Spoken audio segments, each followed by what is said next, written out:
Spider-Man: Return of the Sinister Six on Game Gear, and Steel Cage Challenge on Game Gear. Flying Edge.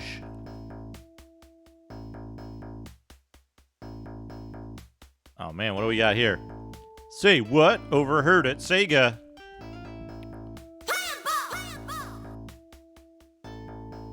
Rainbow Bongle What does this one do, Jeffrey? I7 I7 I7 I7 I7 I7 I7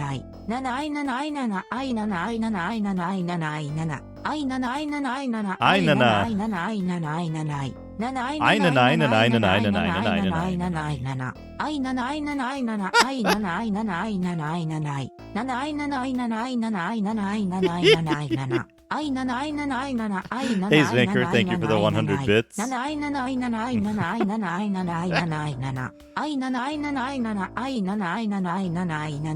Holographic candy?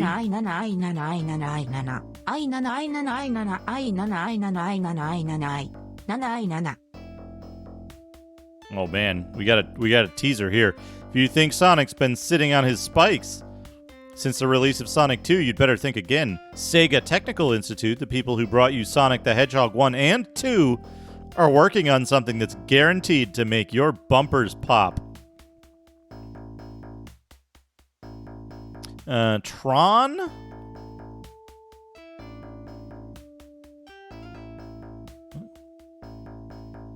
Automatron, the personal comfort level adjuster. Oh, shit! Holy shit! iBeat. iBeat starting and probably single-handedly completing 2 levels of Hype Train. 10 gift subs. Holy crap, iBeat, thank you so much. Thank you so much, iBeat. Ghost Hall, Wind Up Crab, Fractal Mind Mike, J.R. Hansen 1980, Toad Conjurer, Skotsky, Freaky Times, Dana, Meeporized, and Plabu. Please enjoy your subs. Enjoy your subs. We got all kinds of stuff going on. Holy shit. Thank you so much, iBeat. I can hear strange music. It's really eerie here. I feel as if Thank you I'm so much. 86% on level 3 of the Hype Train already. Right out of the gate. The fucking bullet train. Welcome, iBeat. Good to see you. Thank you for the kind words. I appreciate it. I'm glad you're having a good time. I'm glad I can provide entertainment and relaxation for everyone. You know, like, come here, hang out, take it easy.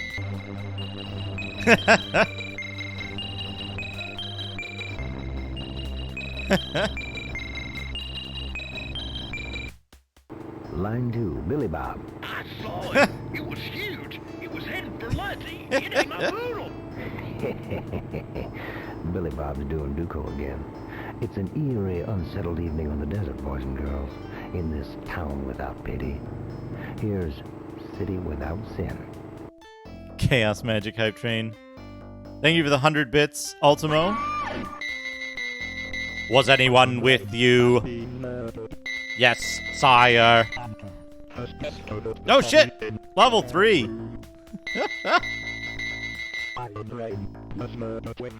We got that fucking... I love that the normal rabbit just cruises on by. I love you can configure that. Basehole, Ultimo, thank you for the 300 bits. Basehole, thank you for the 100 bits. P-U-P-U-P-U-P-U-P-U-P-U-P-U-P.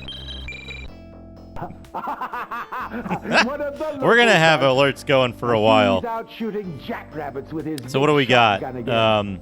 For fun. Automatic checkbook thing. They misreported the number of levels in humans. They said 50. It has 80.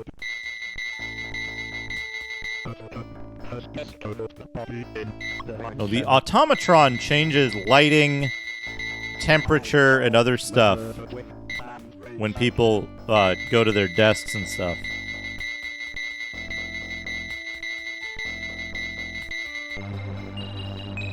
Aladdin! Pronouncing Aladdin there. Oh man, hear the sound razor sharp adamantine claws make as they extract their revenge. X-Men.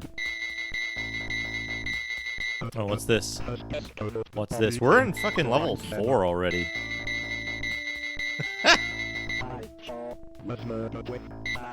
Plane wearing sunglasses. Love the airplane memes. Thank you, Basil. Jam with the best in the NBA. Bulls versus Blazers in the NBA playoffs.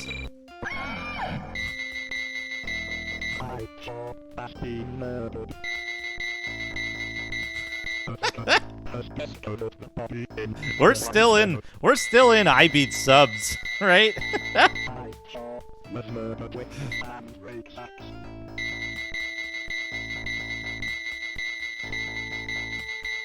There we go. I think that's the last of the 10 community gift subs.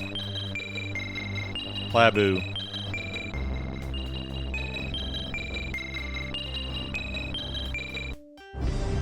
I think I'm being followed. And we What got could the they follow. want from me?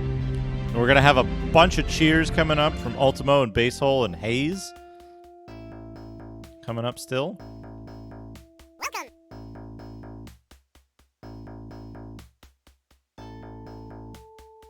Delay on those is way weirdly long. Yes, sire. Yes, sire. Yes, sire. Continue light. Continue light.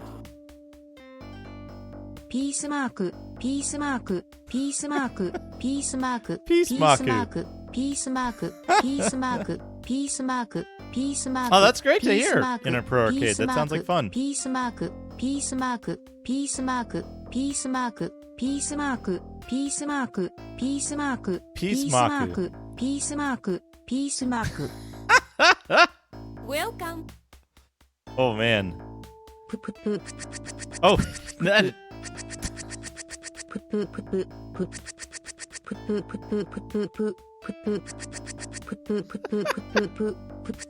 I was not expecting that.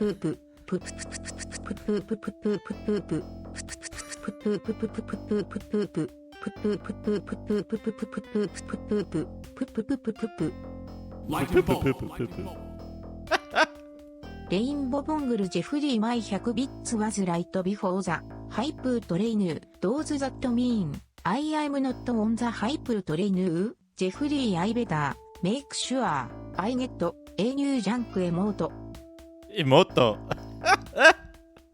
Hey, thank you for the 100 bits. Basel, thank you for the 100 bits. Ultimo for the 300 bits and the 100 bits before that. Plabu, thank you for the follow. And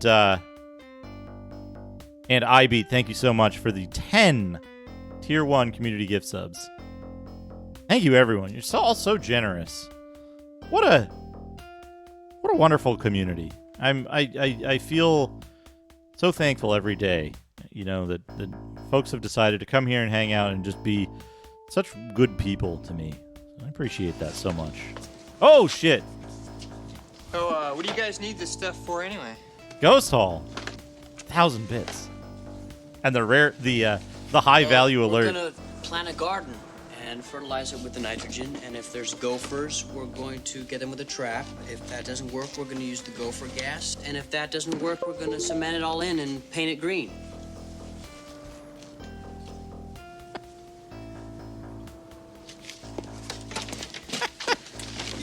Yare, all of these crazy meme, Merry Yule time, Duke. Thank you so much. That's all. And a Pro Arcade. Thank you for the 10 bits.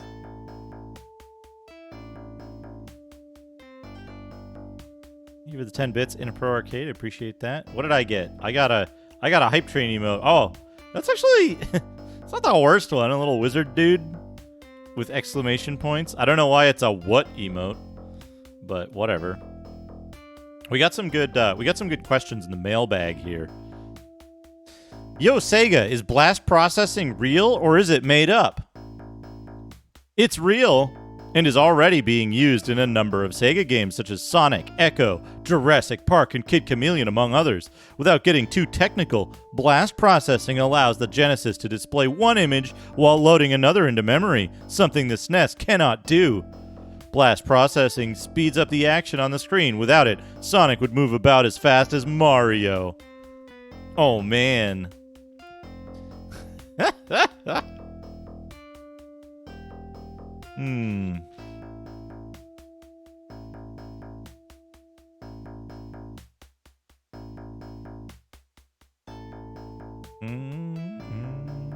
Somebody complaining about the price of the Genesis going down 3 years later. Have you forgotten about the people who bought a Genesis when they were almost brand new? And they're like, yeah, CD players cost more, and when people bought them early on, now they don't cost as much.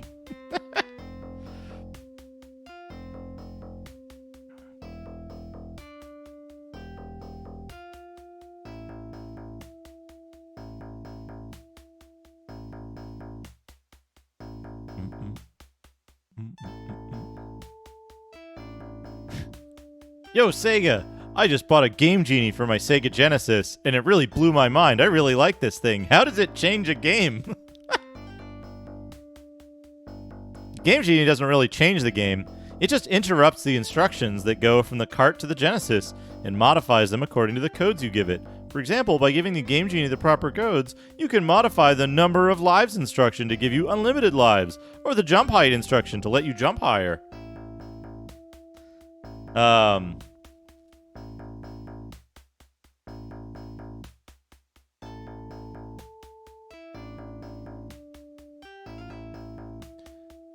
Yo, Sega, my mother and everyone else swears that my Genesis is the sole reason for the electric bill.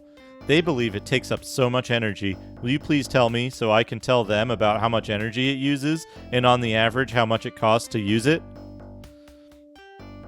Yeah, Warriors of the Eternal Sun is good. According to one of our technical guys, the Genesis draws a constant 17 watts of power, which is just a little more than a 15-watt light bulb. A 13-inch TV connected to your Genesis would draw an additional 60 watts, while a 20-inch TV would draw 100 to 120 watts. So depending on the size of your TV, a session with your Genesis would use about as much energy as a pair of 60-watt light bulbs. We suspect you wouldn't get as many complaints if you spent an equal amount of time doing your homework under two 60-watt light bulbs. Yo, Sega, later on in the future, will it be possible to connect the Game Gear unit to a television? I think I figured out how to break her. Fast.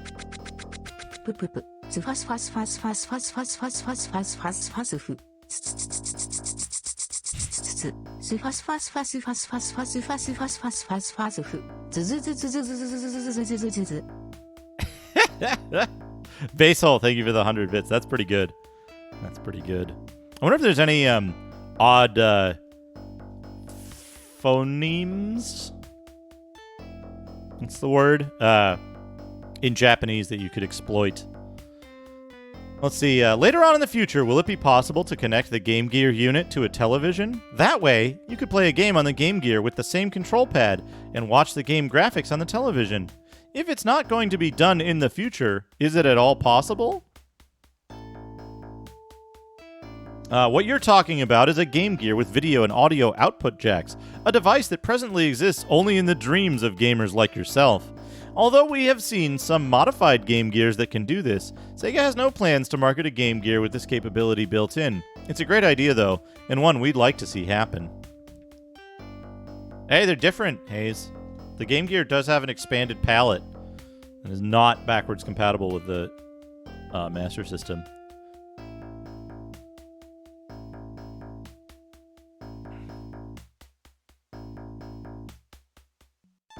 Somebody just writing to say how much they like Sega's work. Someone writing to say they want to buy a Sega CD. I'm really interested in buying a Sega CD. However, I have read about the Sega CD as well as Mega CD. What's the difference? Anyway, we got envelope art. We got Robotnik here. We got some Teenage Mutant Ninja Turtles, and I think that's probably Steven Tyler. It's fucking terrifying. We got fucking jacked Sonic. We got Wolverine. What the fuck is this? Oh, and we got Tasmania. Nobody likes Tasmania.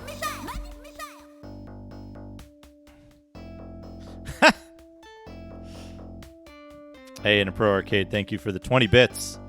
Thank you for the 20 bits. The 6581 versus the 8580. You want to get one of each different revision and then wire them all in sequence. So you have all of them. More cool envelope art. Predating Black Knight Sonic, or whatever the hell that game was called. Here's Sonic with a sword with ketchup on it for some reason. Extremely crazed Sonic. We've got shit-eating Guile.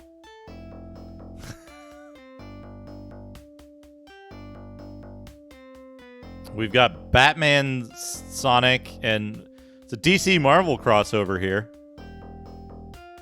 Super Sonic. Vega and Wolverine, and then we've got Dark Force here. Yeah, it's ketchup. It says just ketchup on it. They were very clear about that. Yeah, the Dark Force fucking kicks ass.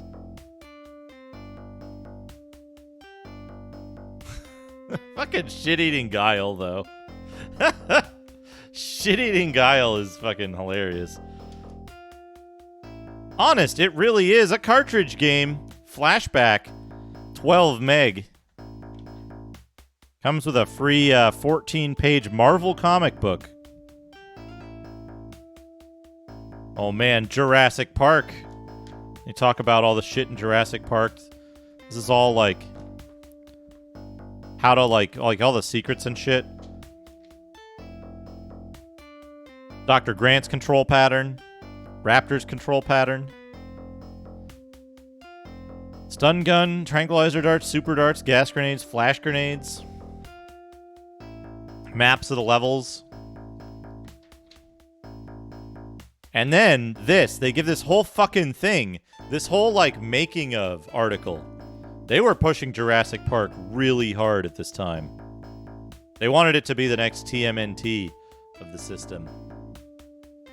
They like did this like multi-page behind the scenes thing with like showing how they modeled all the shit for the game and like the whole production process.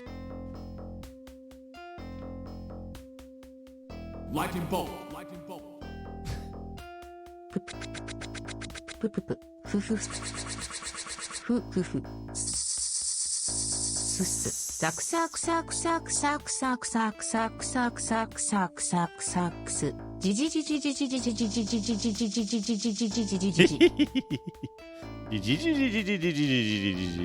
They talk about like music and sound and all the shit that they put together in that. Yeah, Jurassic Park is like a big candidate for the Genesis Gamekeeper that we want to do. Hey, Kutan Kun, how's it going? Batman Returns on Sega CD. Football. Folks like football. This is actually a pretty decent looking one, but it like pops up. It pops up low color depth. Joe Montana to talk at you. Did they ever make a John Madden CD, Madden NFL CD game? There was a Sega CD version of Jurassic Park. And fucking Road Avenger and Mad Dog McCree. The Terminator. This game looks like it kicks ass. What on TurboGrafx CD? Jeez. We got Dracula. This Dracula game, I don't know if it was because they got like bad screenshots or something. レインボボングルジェフリー、I like this one, I have a machine gun now, ほ、ご、オーガズムアフターオーガズム、サタナシットプリーズ。Hayes, thank you for the 100 bits. But yeah, this game looked like fucking shit in the magazine to me. Like, it just looks like every screenshot is awkward. The guy's in a weird pose. It's blurry. I don't know. I'll have to play this someday. Sega CD Dracula.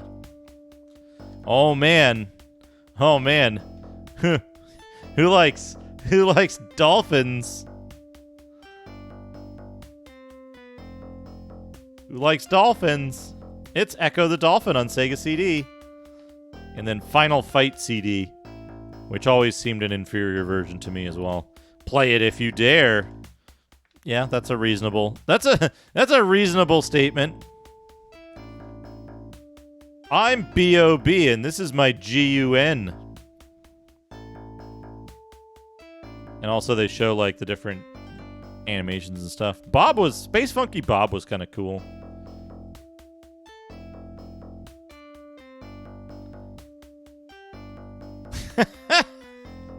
Two shitty Dracula games on Sega CD. Excellent.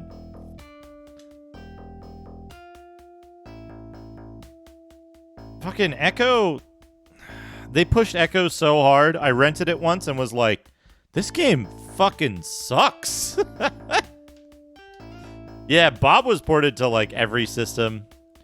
It was weird. I didn't really like it, but I thought the animations were really cool and it seemed like it had a lot of character. I don't know. We got Shining Force stuff. They give you some tips here. Talk about like the different towns and what's in the different like locations. The town, the village. Oh man, we got Cool Spot maps. Cool Spot was real popular.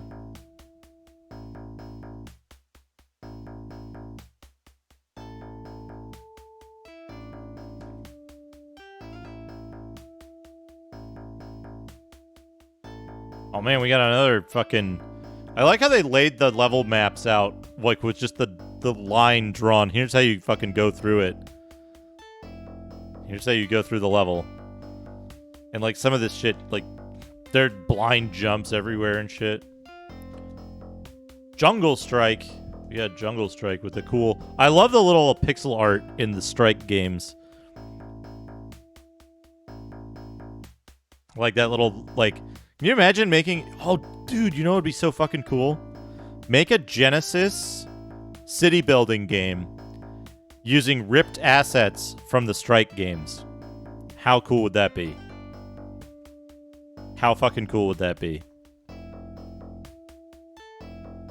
All the little, like, houses, the mansions, the White House, the fucking... all that shit. And just make those as buildings. That would be cool. Somebody get on it. Oh, the telephone, is ringing. One moment. もしもし、いいえや。You've the wrong number.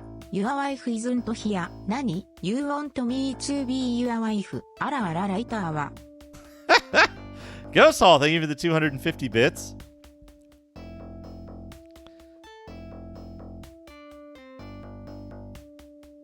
Oh, no shit.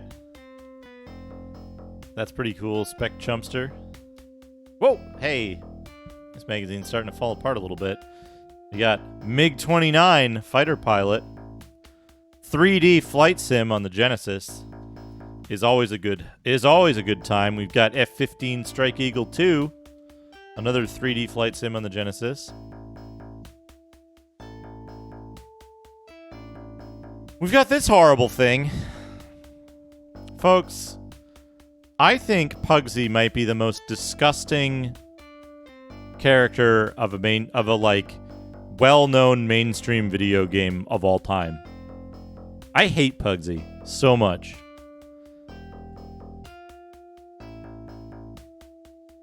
The character, I don't know about the game. He's a fucking like reproductive system chart, basically. Anyway, here's Bob. Bob is much less.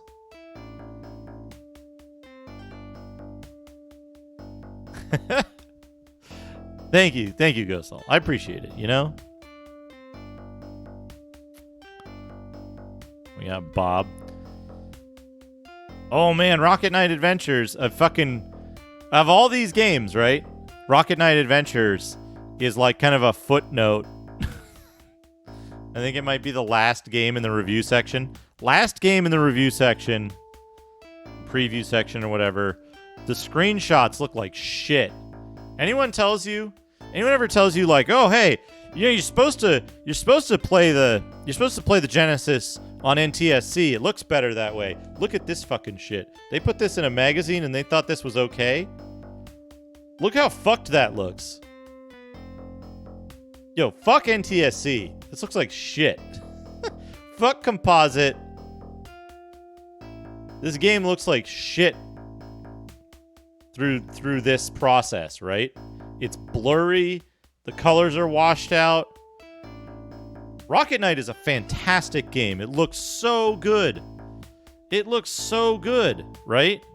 But it's all fucked up here, and this is what it actually looked like on Composite NTSC. That's why, like, you look at this and you're like, man, that's not good.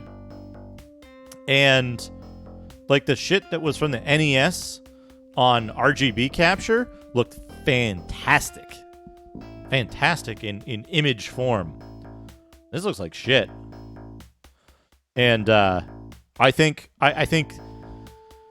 stuff like this hurt the Genesis at a time when the Super Nintendo was pushing its superiority in color and vibrant images. I think this kind of stuff hurt the Genesis. I mean, this is the official Sega magazine, right? This is Sega Visions. They ought to have figured out RGB capture for this, right? But it is a great game. I might stream it one of these days. If I do the Genesis Gamekeeper, this will be one of the ones that I put in as like a personal game of mine. Not an official one, because Rocket Knight got fucking shafted in popularity. It's a really good game, but it got relegated to, like, you know, the sidelines in terms of promotion. We got Wrath of the Gods. We got RBI Baseball 93. Thomas the Tank Engine and Friends. Here's a game. Always good to have a Thomas meter on the side there. We got... There he is. Is Wrath of the Gods fake? Is it fake?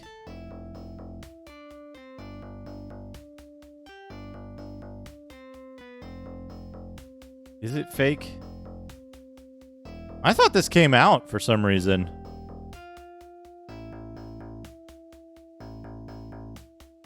Save the planet, save the whales, save $50 on a Game Gear Supersonic Sports Pack.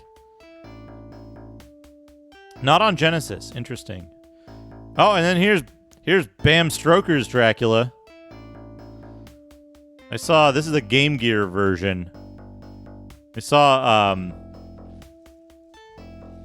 Gunstar Heroes.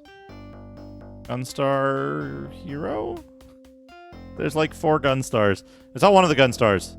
The one who's doing the Game Gear thing. I saw him play this. This was a hell of a game to try to finish. PAL only. Okay. I think that still technically counts. PAL only Wrath of the Gods. Showing up in the North American Sega magazine.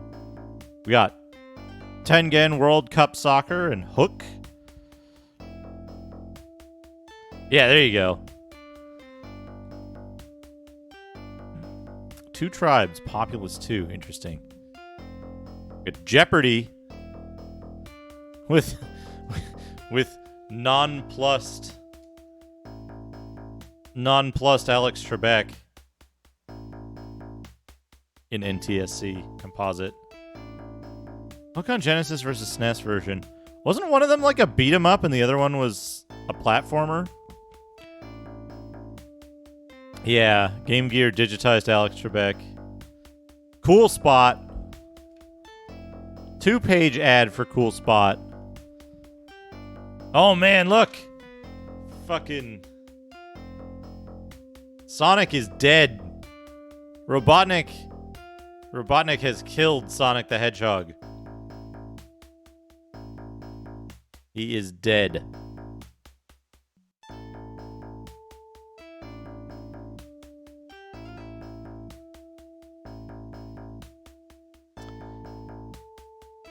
Here we're introduced to some beloved Sega characters. Here we're introduced to some beloved Sega characters. We've got Antoine and what's her name? It's Antoine de Coulette and Princess Sally. Well-known Sega characters. Princess Sally and Antoine de Coulette.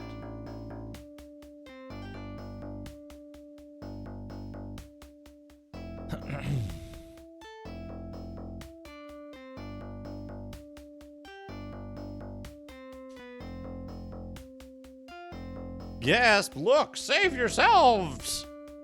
I'm doomed!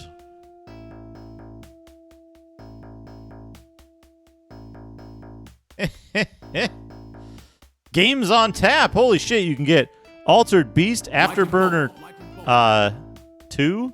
買ったgo fast. Dr. Tasty69, thank you for the 101 bits. Fantasia, Golden Axe 2, Toe Jam and Earl, and Sonic the Hedgehog 1 on your faucet that beams lasers into your Genesis. Oh shit. Warning, the Cherry Coke / Sega Sonic Shuttle blasts off this summer. I wonder if this thing is still, like, preserved somewhere. The fucking Sonic Cherry Coke van.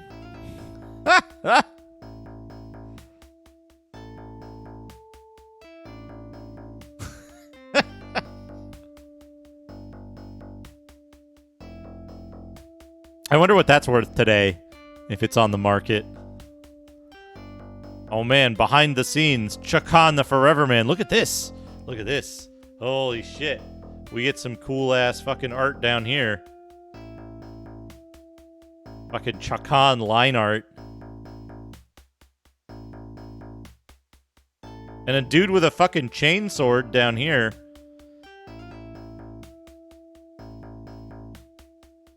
Sega Genesis? Sega Genesis? Look at this. Look at this guy. He's got a fucking...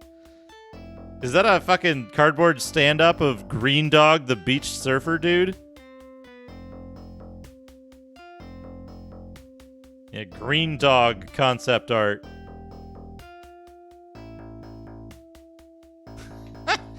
Hey, Dr. O, how's it going? Green Dog, the beach surfer dude. What a fucking game. What we got here? Sega Visionaries.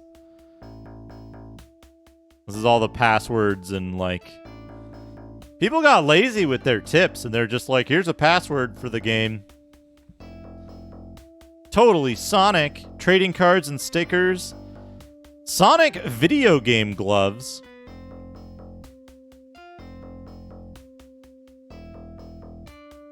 Yeah, Chakan is good. Green Dog is not. Board games and puzzles. High Flyer kites. Tomy Sonic Pinball. They make chili burgers. Sonic underwear. Sonic remote controlled vehicle. LCD handheld video game. Tomy Sonic Mountain Maze. Back to your normal schedule of working all the time. Well, I'm glad you're still working, you know? That's good to hear. Guess who's spending the summer at Howard Johnson? Fucking what a cross promotion here. What a cross promotion. Guess who's spending the summer at Howard Johnson? It's Sonic.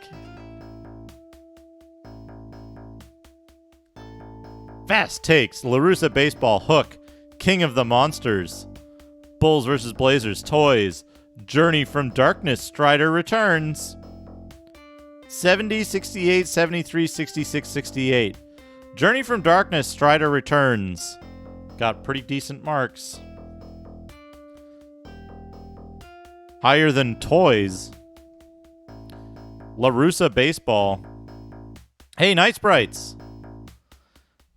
Welcome. Merry Christmas. Belated Merry Christmas to you as well. Yeah, Tony LaRussa Baseball. Journey from Darkness, Strider Returns looks like it got average higher marks than Hook and Bulls vs. Blazers and Toys and LaRussa Baseball and Paperboy. He just got hired for the White Sox? Jeez. Well, I mean, I guess if he's a manager or a coach or something, you don't need to actually be in shape as long as you've got your knowledge and you can apply it, right? He just got a DUI. Oh, great. Well, maybe he's not that great as a coach. Pacific Theater of Operations, Wolfchild, Chester Cheetah, and Championship Bowling. We got the Humans, Survival of the Hippest. Over 80 insomnia-inducing levels. Blaster Master 2, Dracula, Crash Test Dummies, and Arch Rivals. This is, I think, fake, right? Win the Ultimate Gaming Rig. Win the Ultimate Gaming Rig. What do we win? Ow, what do we win? Let's see here. You'll win all the audio-video components shown, plus the Sega Genesis gaming gear with TV tuner, power clutches, intruder, and joystick. You win an intruder. I don't know about that. Bonus options include CD-ROM drive, VCR, $1,000 in games, cash accessories, and more.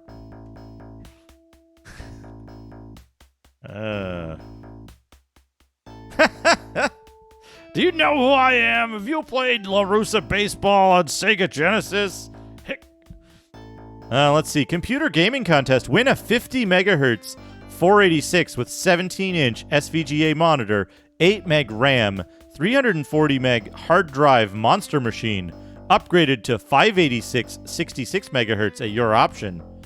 Bonus options include CD-ROM, Thrustmaster joystick, and weapons controller, Sound Blaster Pro, modem, cache, games, and more. And yeah, they've got like a whole stereo system here, a big TV. How big must this TV... How big must this TV be if that's a 17-inch monitor? Right? That's like a, what? That's at least 30. Maybe like 35?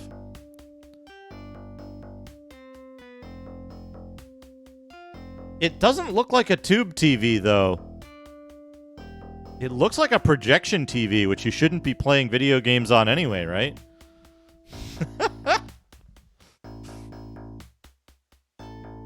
Oh man, 2 of the fucking arcade sticks for the Genesis. That Thrustmaster controller is cool, but it works with only like 1 game. Fill in the mystery word grid. And there's an entry fee. There's an entry fee. $3 for each one, or $5 for both. The Sega Power Shopper. Incoming. Oh, here we go. Highest chance of fake games. Incoming. April, May 93. Chester Cheetah.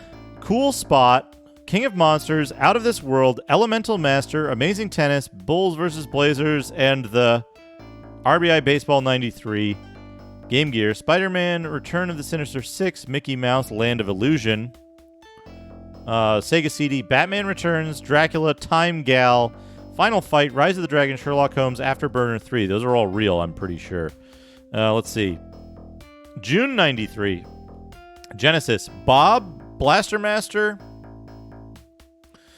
James Pond 3, Mutant League Football, Jungle Strike, the sequel, Toys, Sorcerer's Kingdom. Is Sorcerer's Kingdom real? I don't recognize that. Pacific Theater of Operations. Chi-Chi Pro Challenge Golf. Championship Bowling. Game Gear, we've got Crash Test Dummies, Double Dragon, Dracula, Paperboy 2, Vampire. 10 Vampire's fake. No. Vampire came out on Vampire came out on Game Gear in North America, but not on Master System. The Master System was Europe exclusive. Tengen World Cup, WWF Steel Cage Challenge, Sega CD, Spider-Man, Echo the Dolphin. July 93, Genesis, Dracula, Hook, Jurassic Park, Rocket Knight, Rolling Thunder 3, Journey from Darkness, Strider Returns, T2 The Judgment, Technoclash, Wolfchild, Thomas Tank, Shining Force, Best of the Best, Wrath of Gods. No, it's they mean Blaster Master 2, surely. I beat. Surely they mean Blaster Master 2. Game Gear, Bart vs. World, Global Gladiators, Hook, Journey from Darkness, Strider Returns, Surf Ninjas, T2 Judgment, Tom and Jerry, Streets of Rage 2, Jeopardy! Jeopardy! With an A.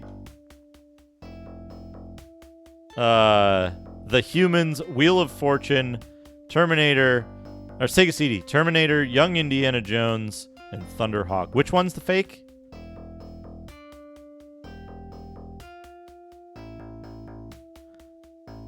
Thunderhawk. Thunderhawk sounds like it might be fake. Yeah, what is Sorcerer's Kingdom? Let me see this.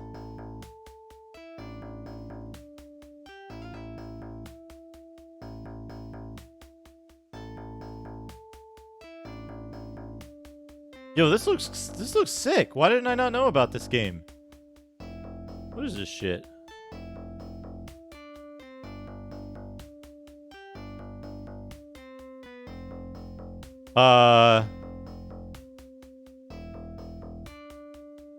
Wrath of the Gods on Genesis.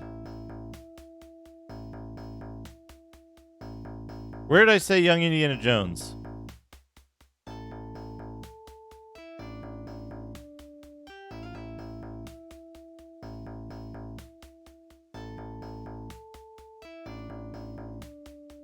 Oh, Young Indiana Jones on Sega CD. Okay. A 42-inch TV. Basal, did you measure that? What is Sorcerer's Kingdom? Yo, this looks cool. Oh, this has like PC-88 combat. Yeah, this game looks pretty cool. I think I caught like 5 seconds of Sharpie playing this.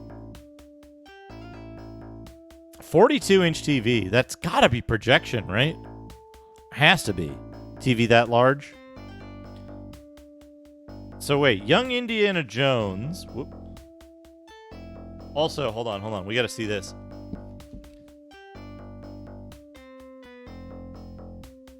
Well, it's not real on Sega CD, right? But, please focus. Jeopardy. Jeopardy with an A. There's Young Indiana Jones on Genesis and Master System. The Humans came out, right? Oh, did the Humans come out on Game Gear, though? I don't know. Oh, man, Jaguar XJ220. The fastest production car in the world. And who's waiting in the wings to astound you? Watch for Aero the Acrobat in the spotlight soon.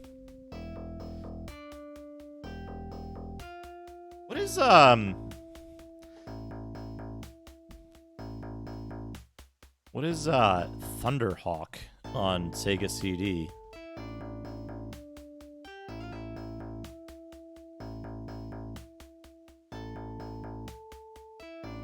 Oh, Combat Flight Sim, huh?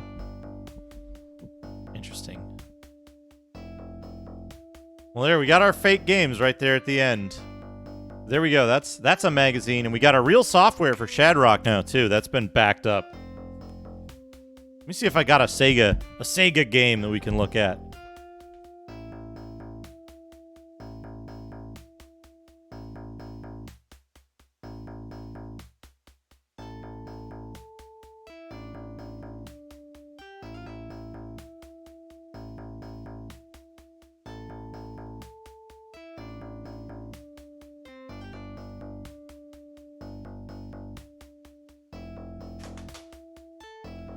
We got 2 for 1. 2 copies of Might and Magic Gates to Another World. 2 copies. 2 copies of this.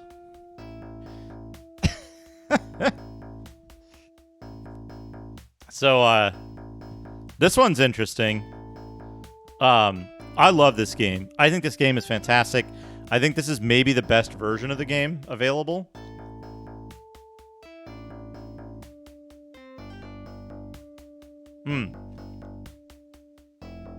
The manual to this is like... It's like that thick. It's like half the thickness of the cartridge. Which, you know how thick a Genesis cartridge is. It's like half that thickness. Extremely thin pages. It's got all of the spells in the game. It's got equipment lists. Yeah. Just delicious Might and Magic. What's up, Macaw? So yeah. Might and Magic. 2 Might and Magics. I had 2 copies of this because I think what happened was both my brother and I wanted to play this, and the way it saves data, you couldn't like have 2 people playing the game at the same time. Right? It saves the world state statically. There might be a way to do it if you're really careful about how you use your characters and in what parties. But our solution was it went on sale. We saw it like on sale or something, and we just bought a second copy for like half price. And so we were like both playing it. It was like my brother and his close friend were playing it, and then I was playing my copy, and like they got way ahead of me. And I was like jealous because they could figure out the puzzles and stuff, and I couldn't because I was only like 10, and they were, I don't know, late teens or something. And but this is a very good version of the game. It has one interesting not bug. It has one interesting glitch. If you hold, what is it? You hold A when you press C to access a character's inventory. Then you release C, release A, and it takes you 1 to the left of the first character. Hey D, how's it going? Thank you for the host. It takes you 1 space to the left of the first character. And so you can then scroll left through pages of memory. And you get to like random sections in memory where it's just like, oh, this character has like 1.5 million gold that you can just transfer to your main characters. Or they have like plus 50 items that you can just take out of their inventory. Was there something else, Bud? 10 Elements, thank you for the host. That reminds me, Macaw, you got to play that game. Where that game. You got to play that one of these days too. Also noteworthy, almost every single emulator out there uses specific hacks to get this game working because of the way this game handles its memory. It does something weird with SRAM, and it like makes it so that it like when you boot it up on an emulator that doesn't specifically address this game in particular, it boots up, and then like you go into town and there's no characters and you can't create characters, and it's like that just doesn't work at all. I know Mednafen suffers from that because it uses an outdated version of the code that handles that. Very interesting, but it does work on flash carts, unlike Triple Play and a couple of others that you need like a real cart for, and then you need to do the battery replacement for. But this is one of the best versions of the game. It has good music. It has Probably one of the best versions of the graphics, and it plays really well, I think. So, pretty nice game, pretty fun. I want to play through this one day. I think we'll probably next year. I'll probably get to this next year, by next year. But yeah. Anyway, that's a real software. I have 2 copies of it for some reason. But yeah. Fun game. I recommend. Try this version of it. One of the few traditional Western RPGs on the Genesis.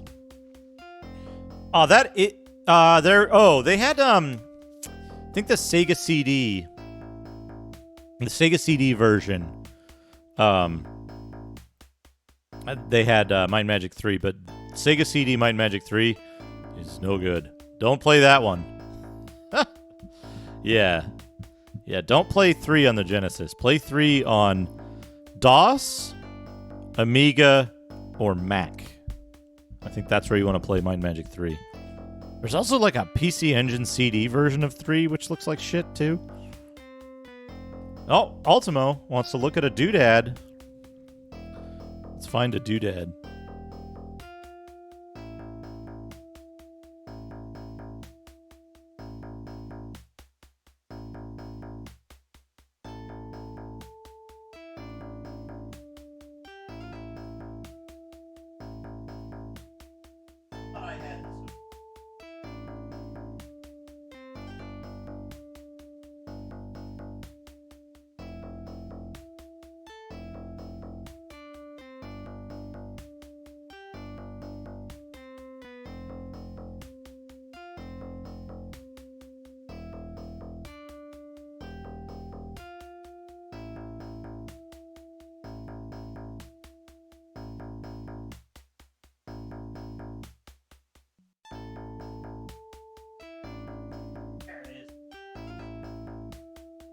There it is.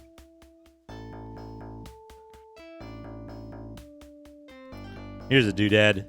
We're talking about this manual. Might and Magic Gates to Another World on the Sega Genesis. Look at that. Look at that thick manual.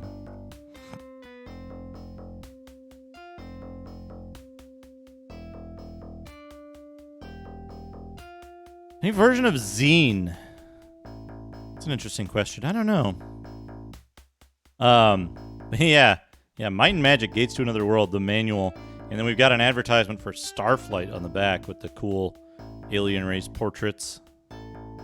The, I don't know what the first 2 are called. The Thradash, the Thrak something, and the, Elowan. Those are the only one I remember. Boldly Go, where no game has gone before. Starflight. Best version of Starflight, too. With all the extra fucking, all the extra shit. And yeah, we got the manual here. This is gonna be kind of hard to, gonna be kind of hard to show, because it's very, this binding is not very sturdy. So let's have a look here. You got the history of the world. How the different elements interacted. Look at this. We got cool fucking line art throughout.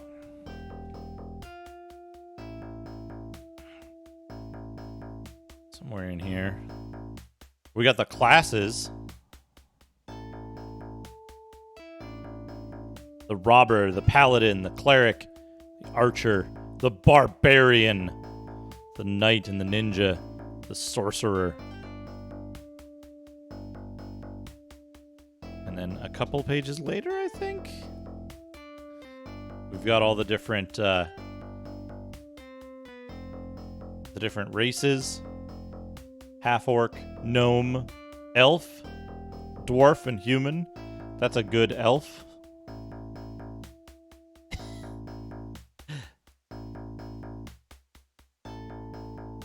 Mac Zine, I think, is not as good as the DOS version because it uses like missized assets in a lot of places.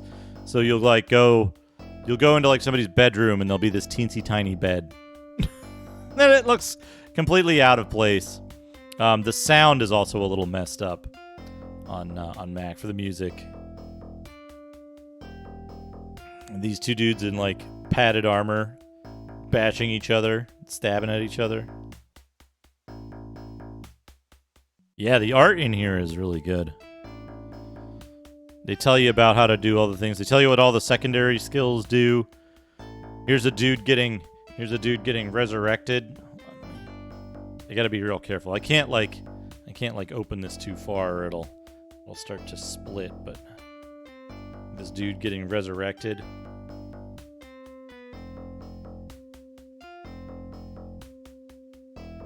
And tell you like what all the spells do, where to find all the spells. They tell you what all the costs are. There's like all this stuff. Oh, there was a picture. Picture of a wizard. His skull candle and his book. It says spells on it. And then later we get these fucking full color drawings. They're so fucking cool. Games don't have this kind of art with them anymore. The quality of the art has gone down like so much for this kind of stuff. Like games that have art similar to this will usually just do the Flash style stuff. I think Witcher did that. Witcher 2 did that, and it just looked out of place and weird.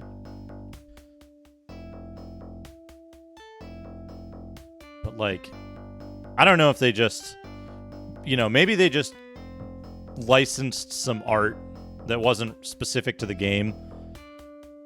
But it's some really cool shit. That dude getting mobbed by goblins in the pit. Guy with a halberd or whatever.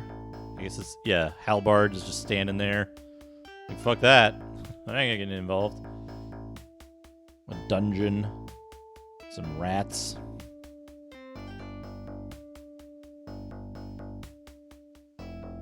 This fucking lava place. This has gotta be specific because it's like the volcano with gems all over. And that's what's in the volcano in the game.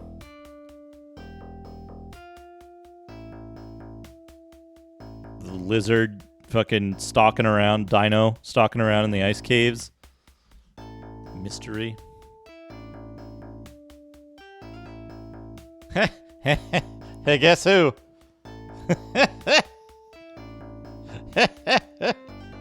Also, like the rest of the town.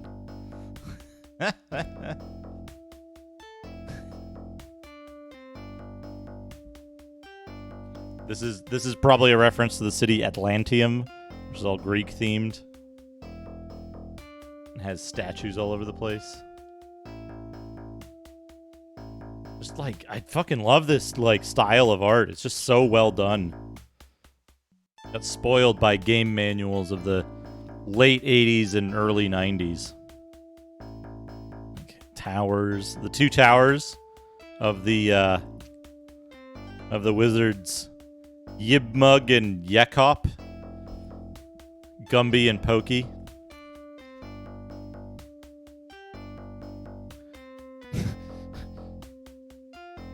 Two barbarians fight in a skull yard. Also, there's a sword in the air.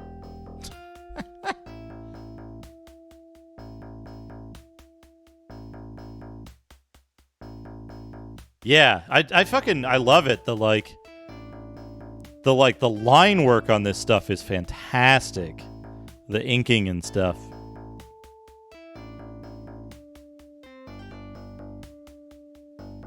Very, very cool.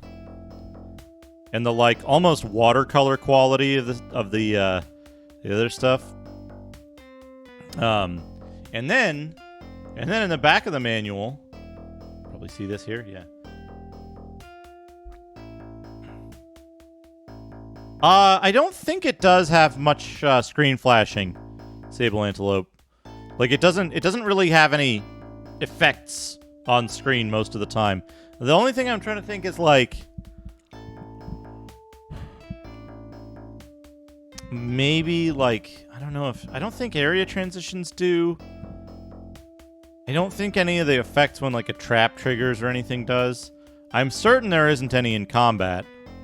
I'm pretty sure it's very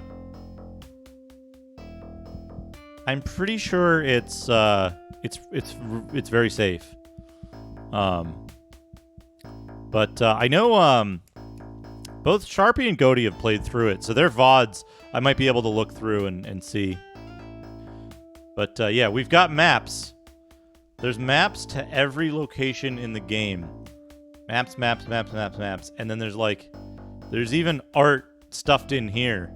The dragon's flagon.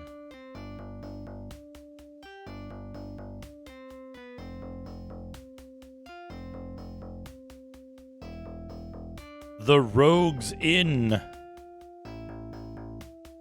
But yeah, they give you a map to every area in the game, but they don't tell you where anything is in the maps, right? So you still have to explore the maps and find all the stuff. You get some weird cat man go into a locked chest. Also, there's this. Central Research Observational Nacelle.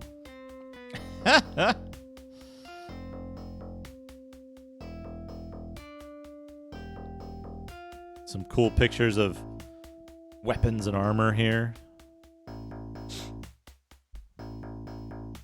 Oh, and then at the end, they talk about time travel. They talk about how to solve the main quest. They have all these different hand-to-hand weapons and how much damage they do, who can use them and stuff. We get this cool picture of a smith.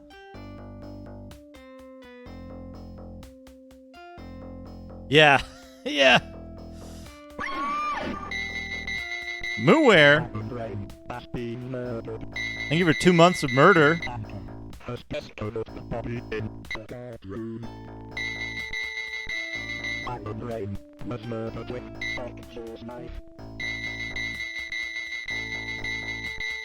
Thank you so much. I appreciate the support. Look at this. The map.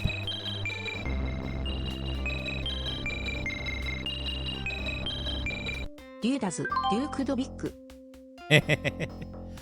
Yeah, doodads. Yeah, so check this out.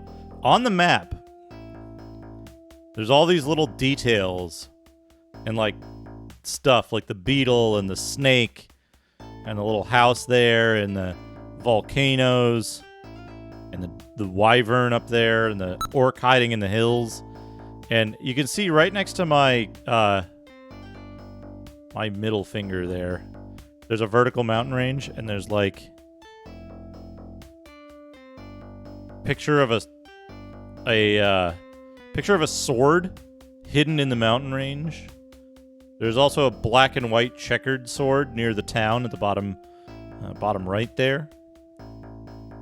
And those are actually the locations of items in the game and like quests and stuff. So everything on this is accurate down to all the stuff that happens in the game. It's very, very cool to me that like they put that much effort in and communicated that well between like the map artists and the game programmers, the scenario designers, all were in close communication to put all that stuff in. Oh, cool! Hey, Ginger Snaps, welcome. Yeah, thank you. I'll take a look later once I finish with the stream. Oh, and then at the end, we get an ad for an incredible game. Get fucking eaten by a worm. It's the Immortal. It's the Immortal. Get fucking murdered. Enter a dungeon of terror. See nightmares come to life. It's really cool.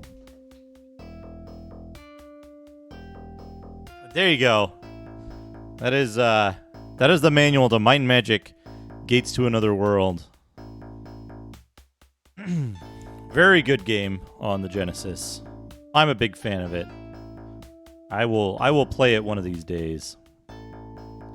All right, now I'm gonna take a quick break, and then we're gonna do the final dungeon. I think it's the final dungeon. Should be the final dungeon. We're gonna go to Obelisk in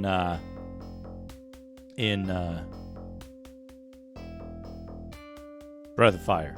That's what I'm playing today. Had to think for a second, but I will be right back. Please enjoy the jammers. I'll be back in a few minutes, and then we'll get back to the game.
All right, I'm back.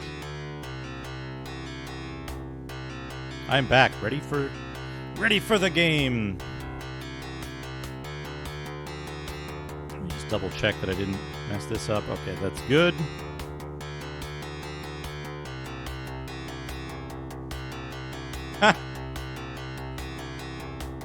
Okay, back to the game audio.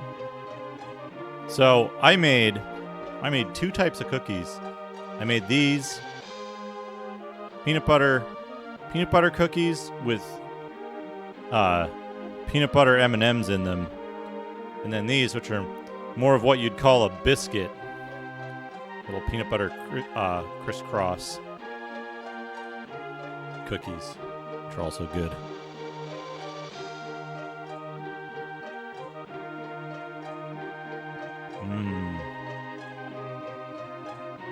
I made 40 of the small ones and like 20 something of the bigger ones. All right, here we go. Start the timer back up.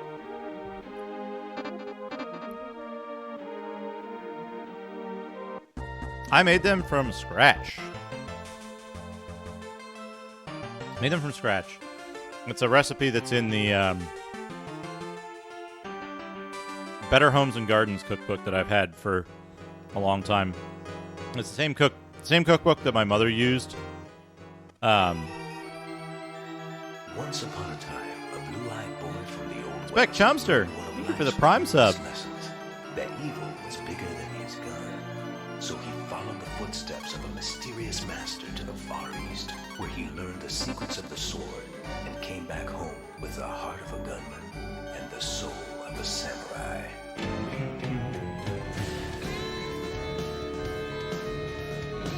I gotta play through Zan. I gotta finish Zan one of these days. Thank you, Spec Chumster, for the Prime. I appreciate that. Yeah! Here he goes. Can only use it once. Down we go.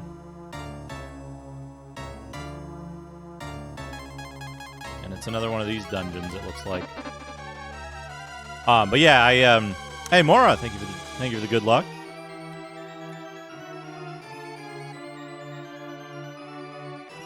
But yeah, it's a oh, we got this kind of dungeon. It's a real simple recipe. It's like eggs, butter, sugar, flour, peanut butter. Yeah, it's like, I think this is like 1953 or something is the cookbook.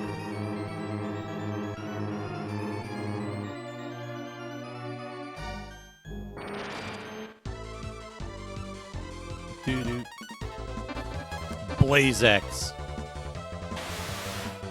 They're very good.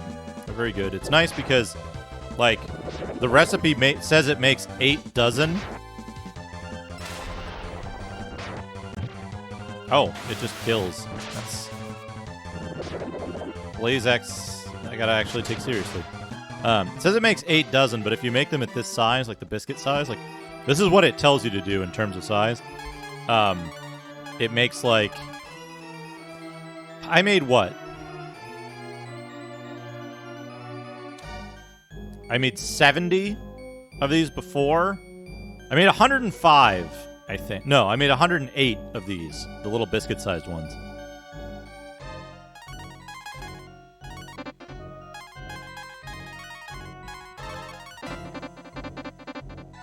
And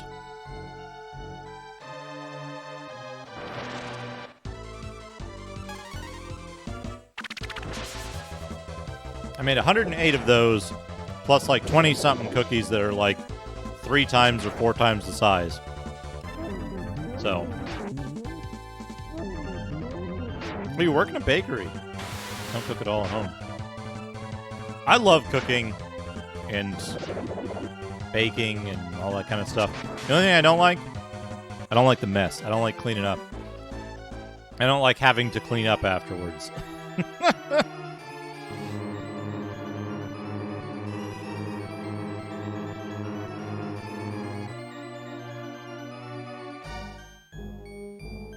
Go. Gotta go on. Wait, wrong one. Gotta go on this one. So what do I do with this guy? Can I hush this guy? Will that work?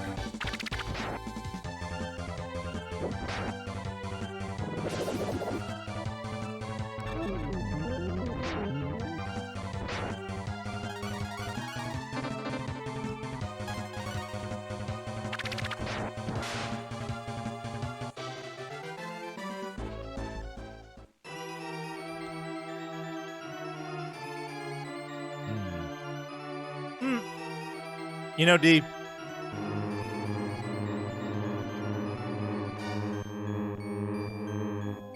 I don't know what Ogre Battle used. There are 8 characters that you get, and this one character confused with any of these 3 characters in different combinations. To make more powerful characters. Right now, he's a duck dragon.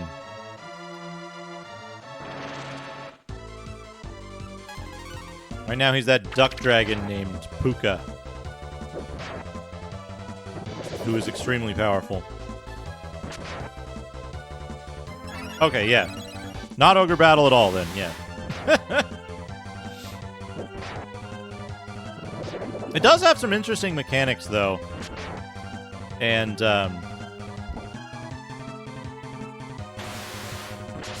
it has interesting mechanics in terms of, like, wind up crab. I never played Ogre Battle. I know, a friend of mine, Dr. Tasty69, played through a bunch of Ogre Battle and was, like, explaining some of the mechanics, and stuff. And it seems like it's a cool game, but it's, like, it's one of those games that, like, I can't fucking keep track of all that stuff. I can't keep track of all the things you need to do in that game.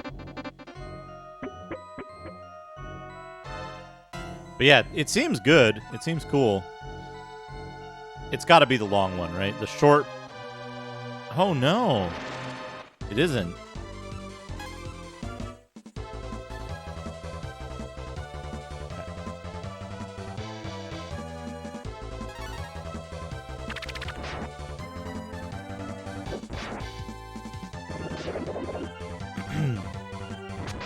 But Ogre Battle... Wait, is it Ogre Battle or Tactics Ogre that's the one that... That just does 400 damage.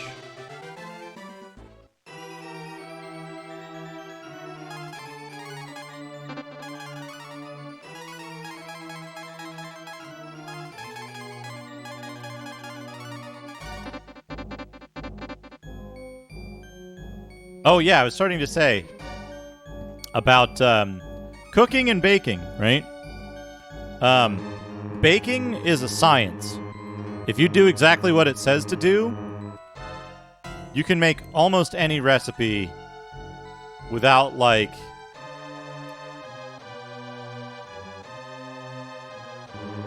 without too much risk of messing up. Just measure everything exactly, do exactly what it says, and you'll get something good. Yeah, get an oven thermometer and save yourself a lot of grief. Yep.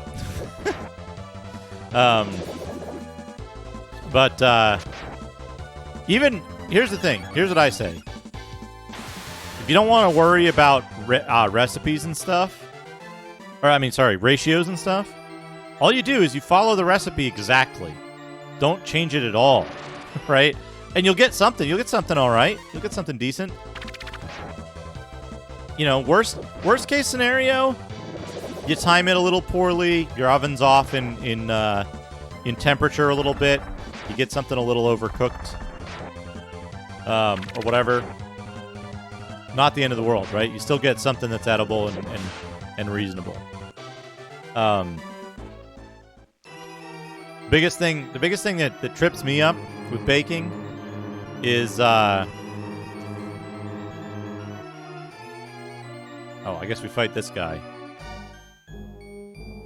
Do I want that item? I'm not going to let you interfere with Emperor Jade. I'll stop you if you try. Well, I want this item. But, that's all. You know, that'll make you stuff, right? You'll get stuff. You will have something done. And it'll probably be pretty good, because cooking stuff for yourself is almost always just like outpaces everything else in terms of flavor and quality. You just need to do exactly what the recipe says.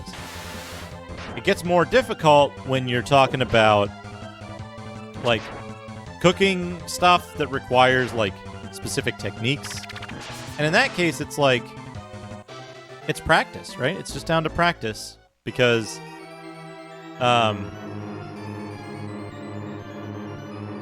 all you really need to do is do what it says, right? But sometimes it's not as easy to do what it says, because like making a roux was a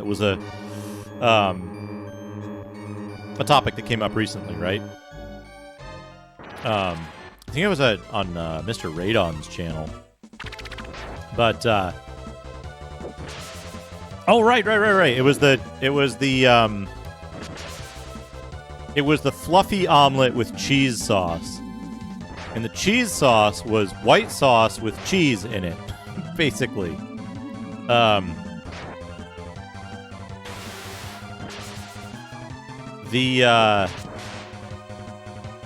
the white sauce is a light roux, right? It's butter and flour and some other stuff and milk, right?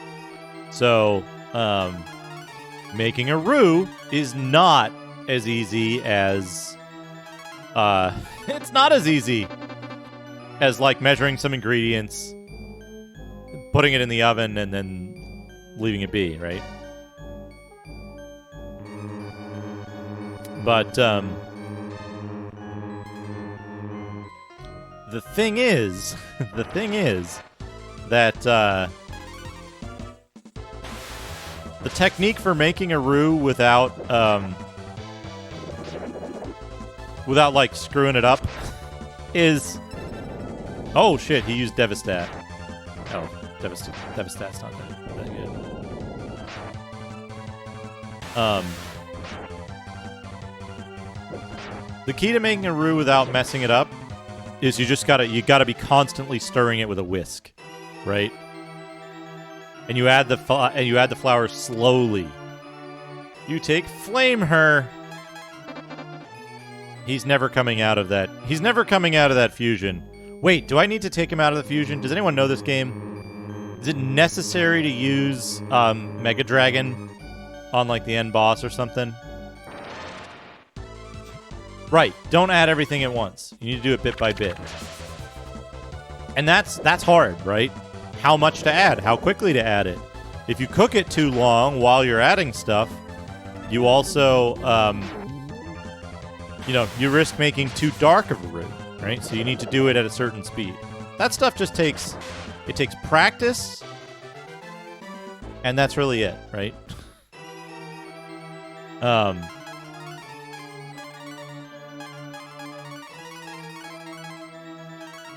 Right. So there's things you can mess up when you're cooking stuff in that way, that aren't the same as messing it up. Like with baking, if your thing turns out wrong, it's because the temperature was off, the amount of the ingredients was off, or something like that, right? Like, it's real simple. But if you practice, like,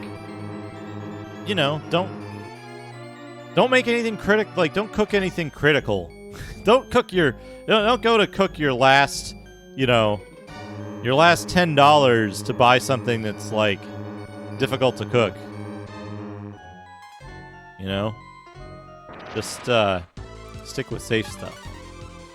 But when you have time and ingredients to spare, just try it, Find a recipe that sounds good to you, that seems simple enough, and just do it. And then do it again, and keep doing it.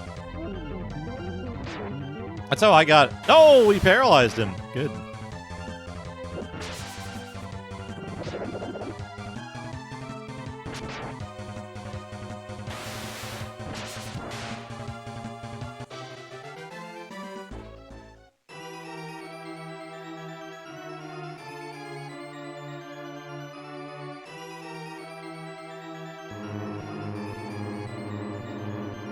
Yeah, oh man, custards? I couldn't fucking do a custard. That's advanced baking stuff. That's not just like putting a bunch of ingredients together, mixing them up, and then and then having something delicious. That's what these cookies are that though, right? Like just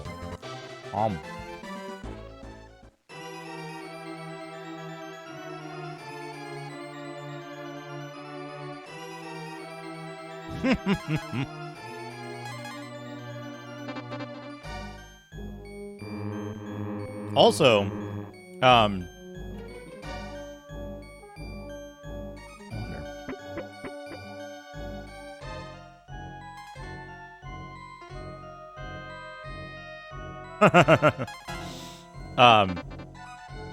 most complicated thing you do for these is you beat an egg, right?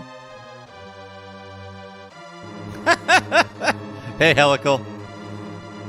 You been hanging out with Makar or something? I'm giving you a warning. Ignore my warning and face the consequences. Gouda, your journey has come to an end. Accept your defeat. Oh man, look at this dude.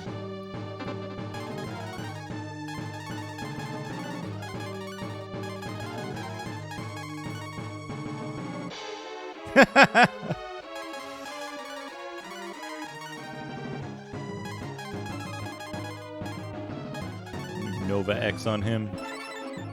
Cheer up, Thoth. Check this out. We get the fucking cool dragon cutscene. Boom! Look at him.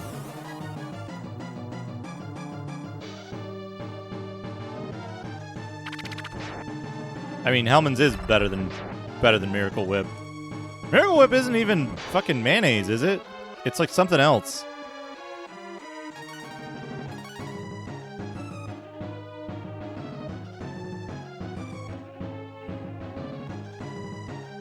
Cream, butter, sugar. Oh, what's that shit? What is that UK stuff? It's called like salad sauce or something. And it's like unflavored mayonnaise that doesn't even taste like mayonnaise. Salad cream, that's the one. That stuff is gross. That stuff is disgusting. Sorry, British people, but good lord. I thought it was going to be something like, I don't know, flavorful. Maybe like ranch. I was surprised. I was surprised. I was surprised in a way that was not good.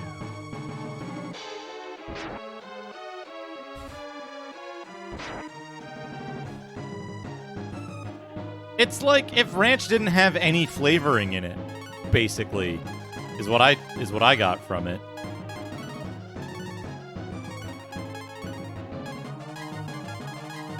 How do you make a salad cream sandwich? Is it just salad cream on? Salad cream is Bungle's favorite. I wouldn't be surprised. I don't like this dressing. I want salad cream.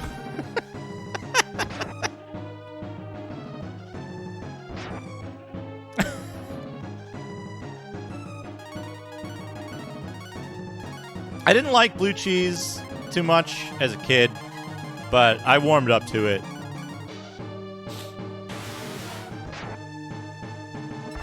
I warmed up to blue cheese. Especially blue cheese like sauce.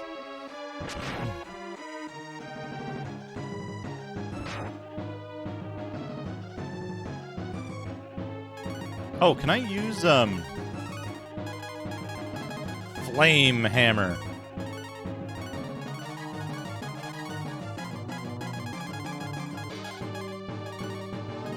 Yeah, the aftertaste. I've had blue cheese in a couple of scenarios that like make the aftertaste like no effect. Oh man.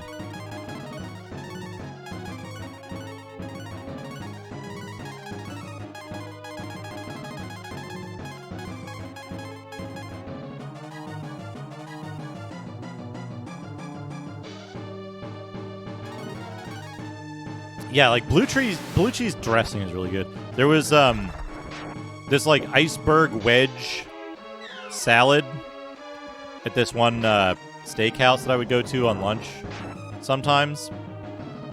That was really good.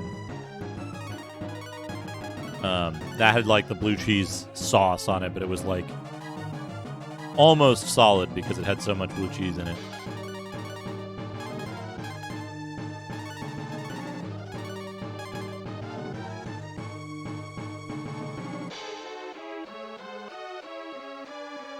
Yeah, there you go, D. That's awesome. Yeah. Just cook some stuff up, you know? Try a recipe. Have something, you know, have like the first few times you go to cook, have something on hand that you can fall back to if things go horribly wrong, but I think you'll do well. And you'll get more comfortable with it and feel more confident, and that'll really improve things. Does she do more damage if she just attacks now?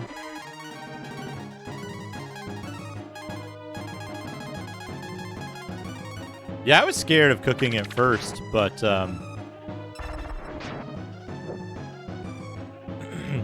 I was scared of cooking at first years and years ago, like when I first moved out of my parents' house and stuff.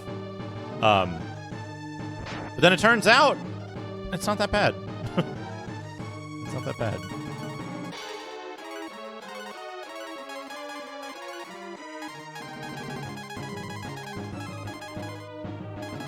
Boltex. Ice X. What's Ice X look like? Chill.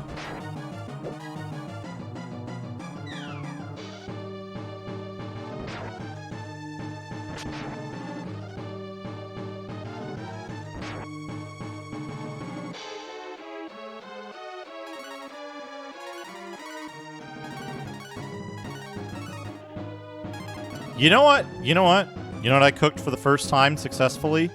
I cooked it unsuccessfully for quite a while. Before getting it right was Zorb. Miss. She can't MP anybody. Got him. 6,000 experience. I cooked breakfast potatoes. How did you beat me? This can't be. And he blows up. I cooked breakfast potatoes for the first time successfully like a week or two ago. What does antler do? We're gonna use up all these wants that we've been collecting this whole fucking time. Look at this. Look at that. Holy shit. All of them. We used up all of the white antlers to get her back to 400 magic.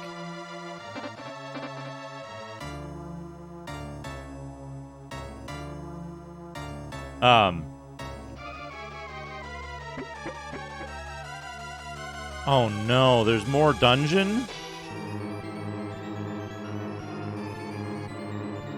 We'll check south first.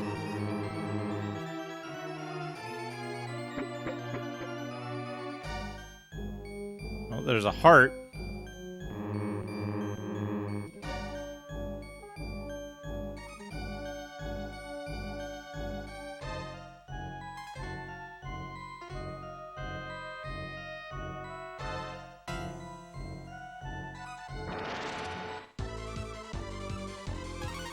What is this guy? Gollum?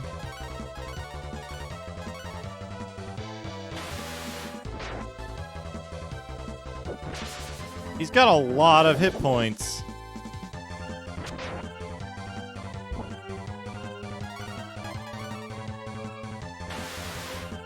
Oh man, soup is good.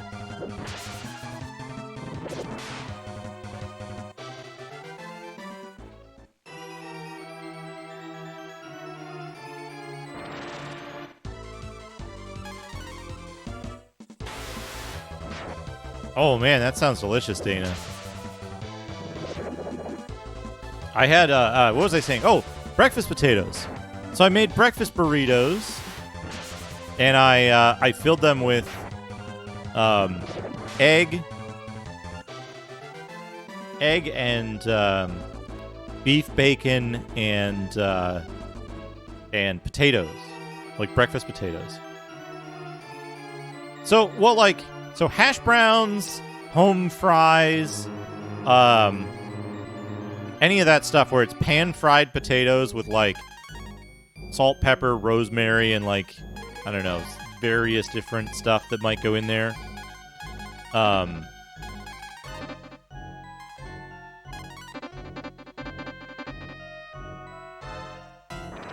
Oops.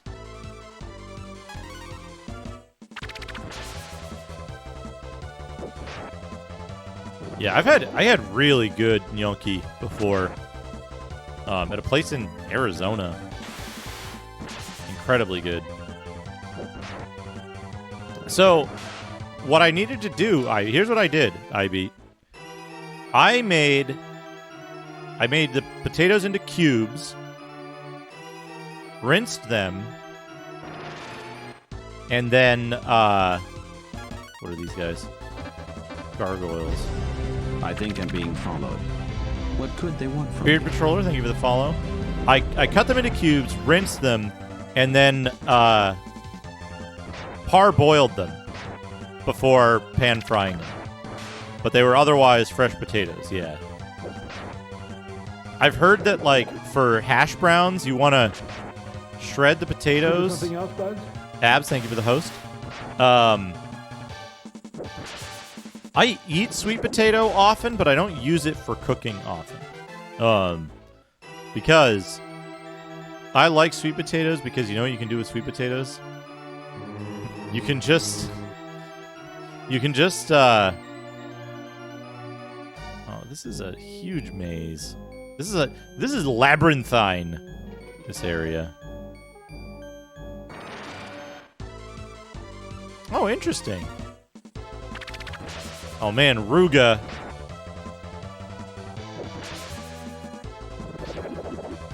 Yeah, you want to, like, for hash browns, you want to, like, I think you want to rinse them first.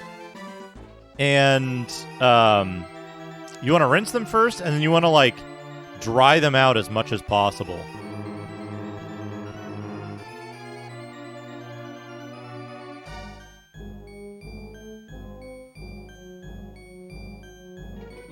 Seasoned salt is the big one. Onion powder, garlic powder, and Italian seasoning. Yeah. Pressure, what's up?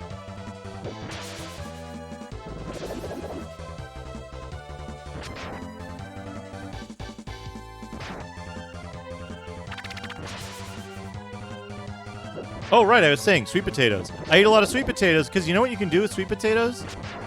You, what I'll usually do is, I have a separate sponge, like one of those rough sponges. I'll just give it a real, I'll give it a real rough scrub with the sponge that isn't soapy, that hasn't been all soaped up.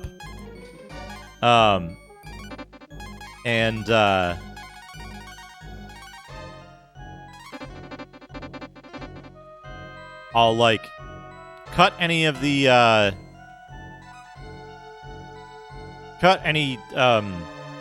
blemishes off of it. And then, oops.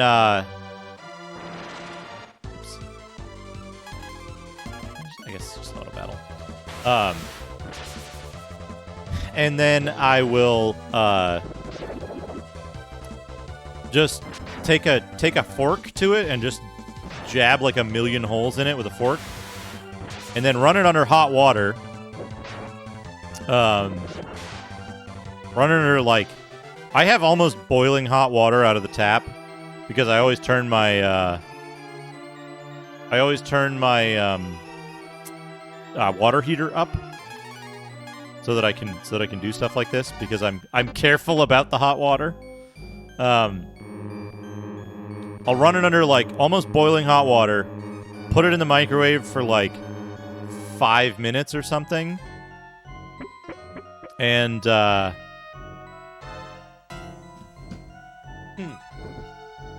then just, you put it in the microwave for, like, 5 minutes or 6 minutes on full power, and then you've got a cooked sweet potato. You can eat the whole thing. Hey, Retrograde Tom, how's it going? We're at probably the final boss, or the penultimate boss. You've kept up with me in spite of the odds. Well done. If you switch to my side, I could give you a town or two. What do you say, Dad? Wanna join? No? That's too bad. Oh man, we gotta fight Jade. Look at him. Look what he turns into.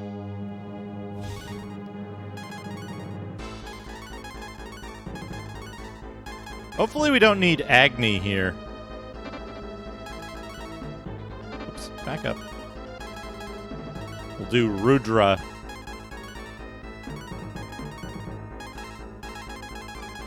Alright, Nova X.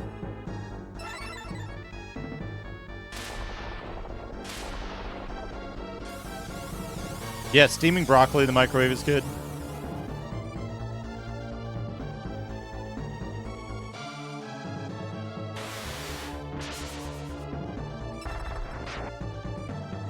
Oh, interesting. Baking soda for browning meats. I hadn't even thought of that. That's a good trick, IB.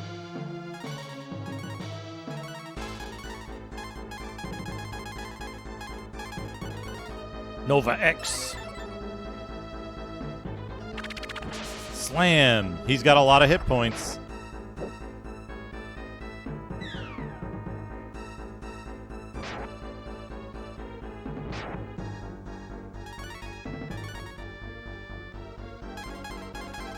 Oh yeah, canned sweet potatoes are... There's some stuff that's like way better in the can, I feel like.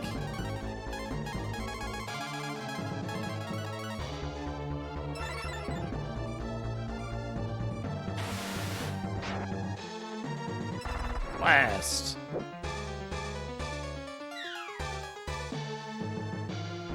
Oh man, canned peaches are really good. Oh, getting hit. Getting hit a lot.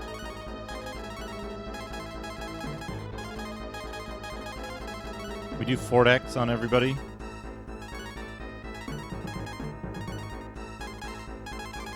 Peas and chopped carrots and taco meat. That sounds interesting.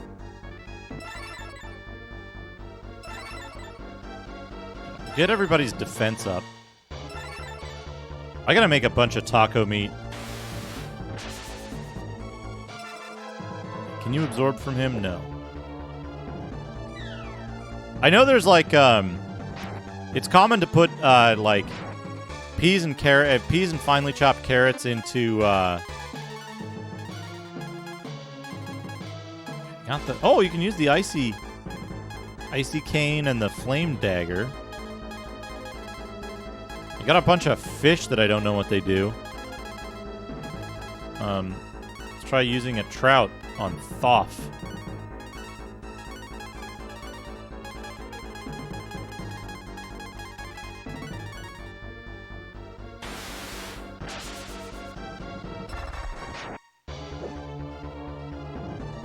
Yeah, if I can... I haven't been able to get out to the...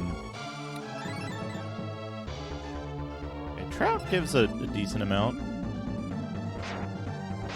Oh, that's tough. I hope he doesn't do that every turn. Use... I have it somewhere here. Use Cure 2.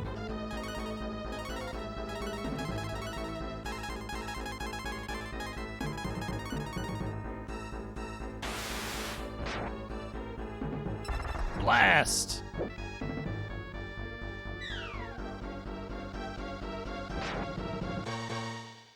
Cure 2.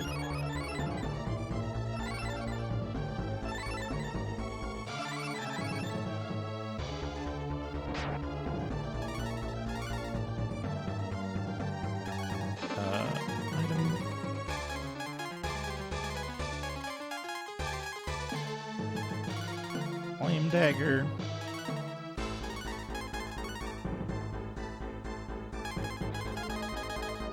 Oh man, you know what's good with beets is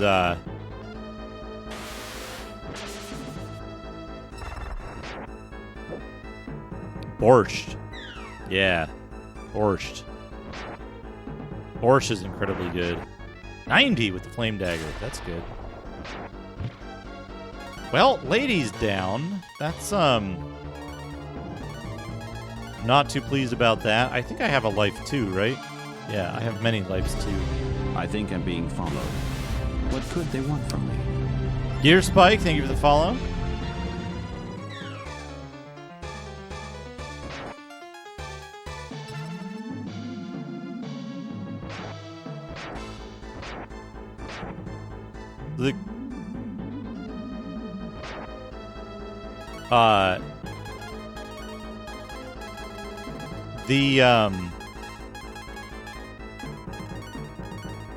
Does shield protect her from magic? I wonder.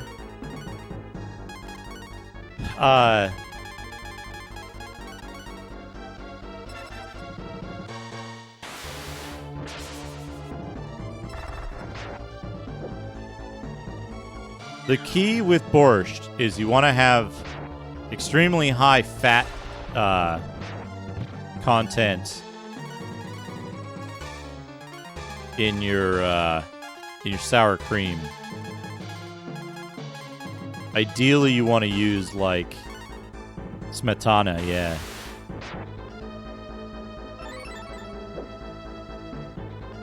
Dragon Slam. Oh! Shoots his balls at you.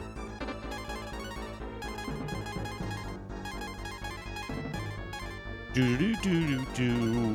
Heal yourself. Attack. Attack.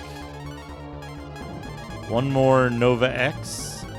And she's relegated to item use. Jade has a lot of HP.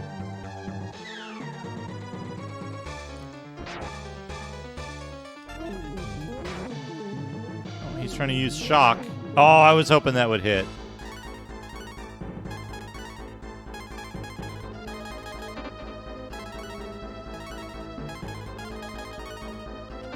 Water Jar affects everyone, and I think it does full,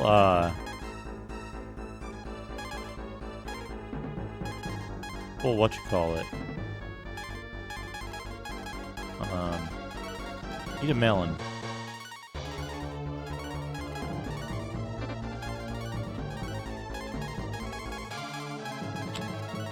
Use a sea fish on Dad. There we go, 850 slam.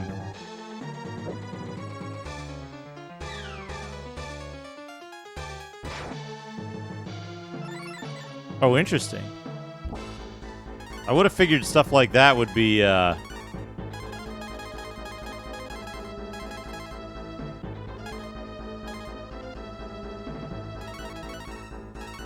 figure stuff like smetana that's like cultured, right? It's cultured. Would be difficult to make on your own, but I guess not. I guess not. What does Icy Cane do? Oh boy.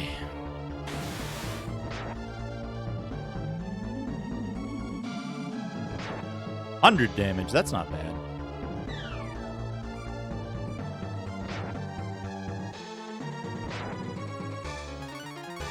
Okay. Can use. I think I have Cure 1, right? Yeah, Cure on Thoth.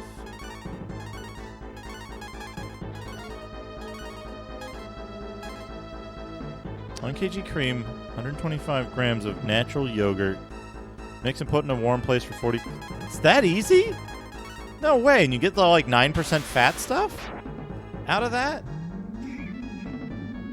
That's incredible. I'll have to start doing that.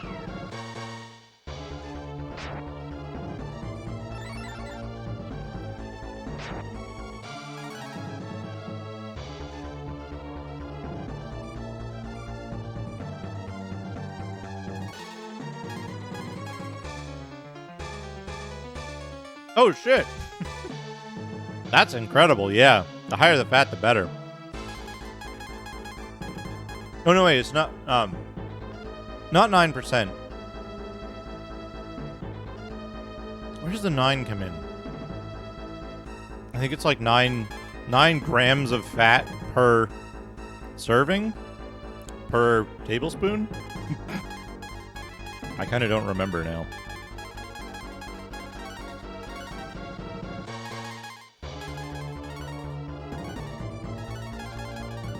10 elements. That's for smetana, which is the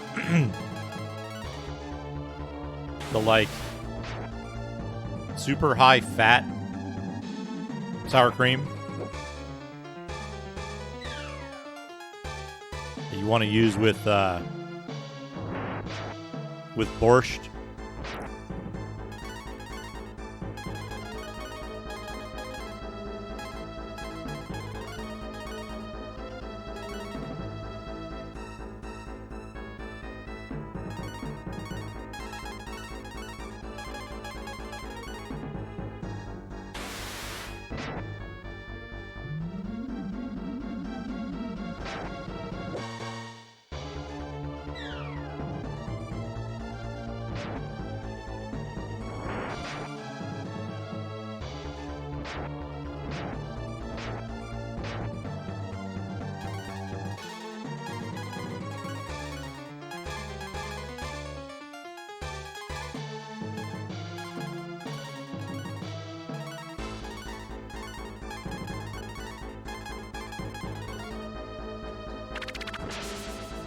Yeah, 850.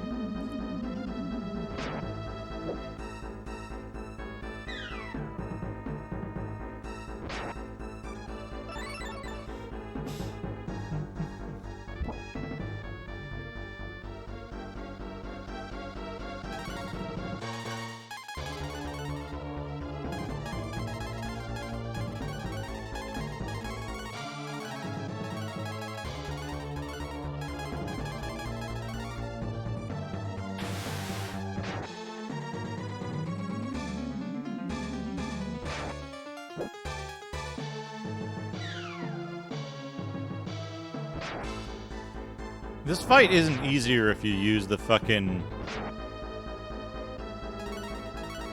dragon thing, right? Actually, what does her attack do for damage?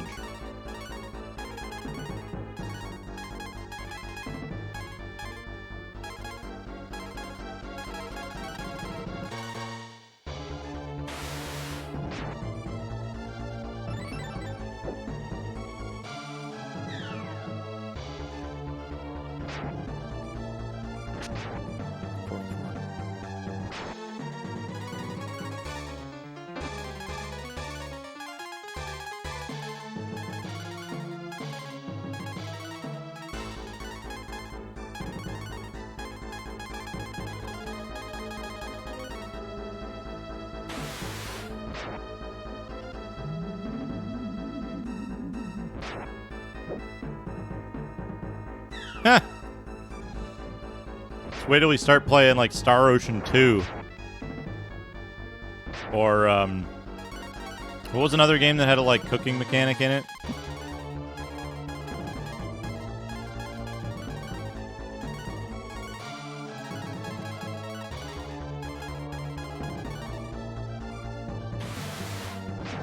The Beef Slam.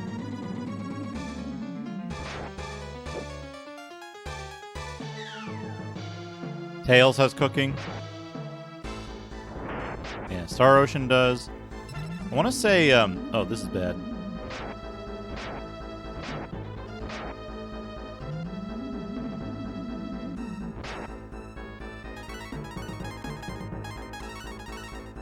Let's use the water jar. Why not?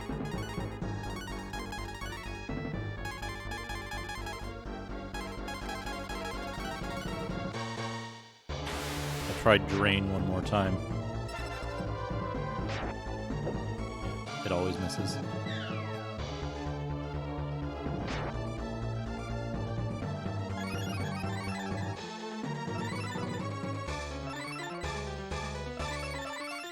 There we go.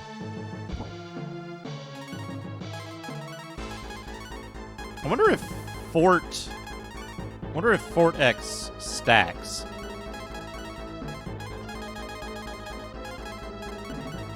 Nova X. Hey, Spec Chumpster, have a good night. Thanks for stopping by. Hey, it's just Christopher. This is Breath of Fire 1. A few years before Pokemon.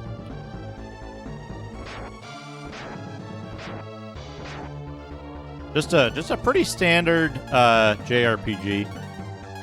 I'd say.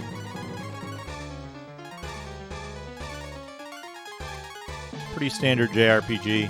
This should be the final boss, or close to it.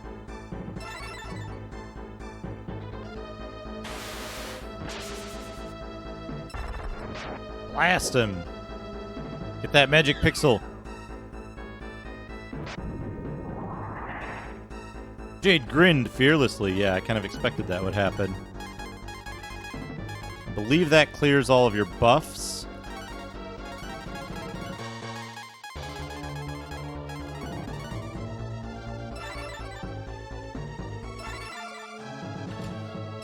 Let's get these back up.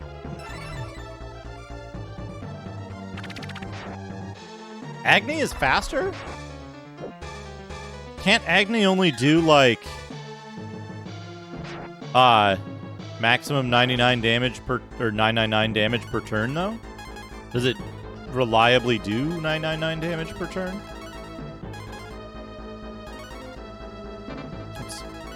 Attack, attack.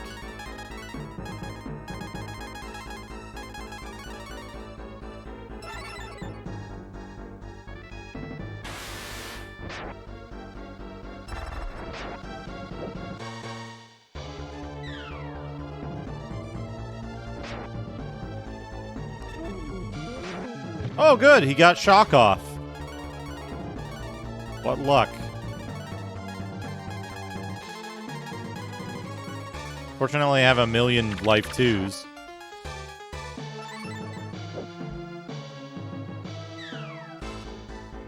$9.99 guaranteed. Okay, I think that would be faster on average, yeah. But only slightly so, right?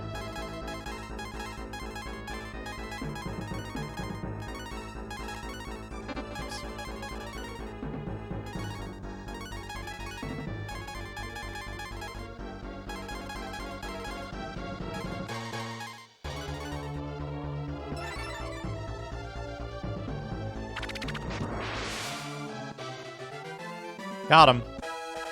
8,000 EP, 8,000 GP. Lady reaches level 70 or level 37. Love leveling up off the last boss. Yeah, they do. They do have unique abilities. Not every character. Believe that was the last boss. Cura X has been learned. That would have been useful to have. Ah! Are you happy now that you've beaten me? Don't let it go to your head. You didn't really defeat me. It was my destiny to lose. I knew it when I released the goddess. Enjoy meeting Tyr, the goddess of destruction.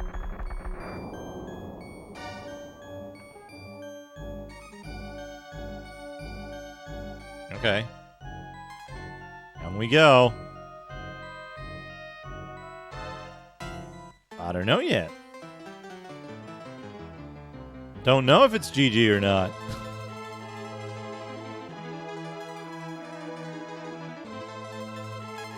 It's still gonna let me heal and stuff, so... What does this stuff do?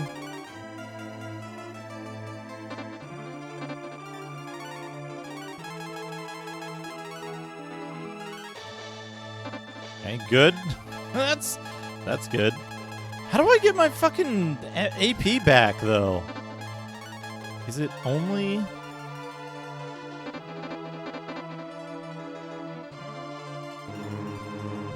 Is it only acorns and white antlers?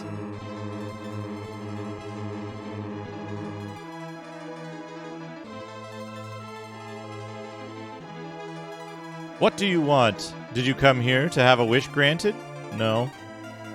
You didn't come for a wish? Then why are you here? Why do you have your sword out? Are you ready to fight? Wah!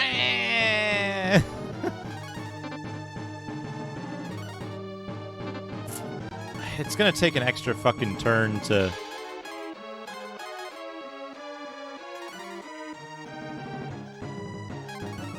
This is one of those trick battles where you just defend.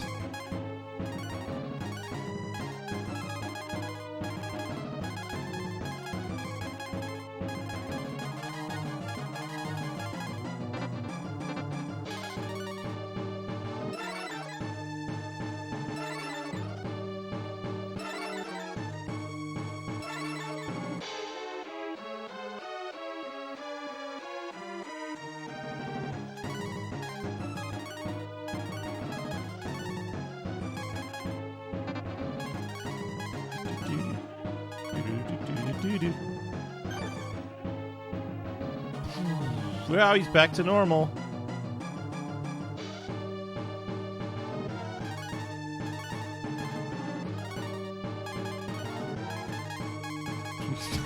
Why not?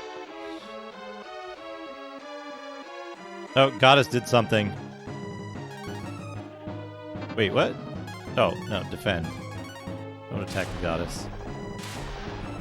We'll see the cool transformation one last time. Whoa, it's Agni.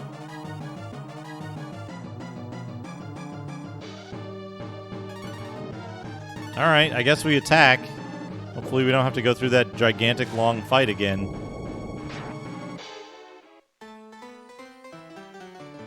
You can't challenge me to a fight. You're only humans.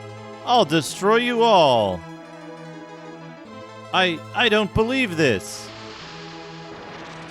Oh, here we go. There's Tyr.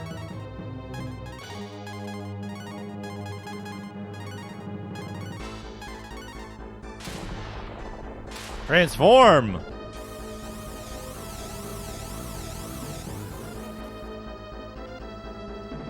Hey, Cheese Whiz, how's it going? Not exactly blind. 64, yeah, there's a snake lady.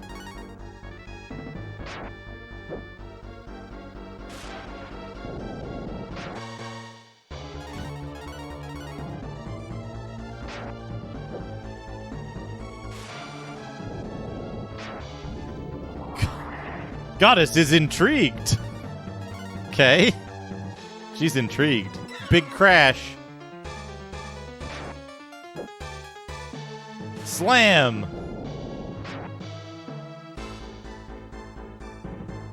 If you attack her not in Agni, Sarah up here is telling you to use Agni.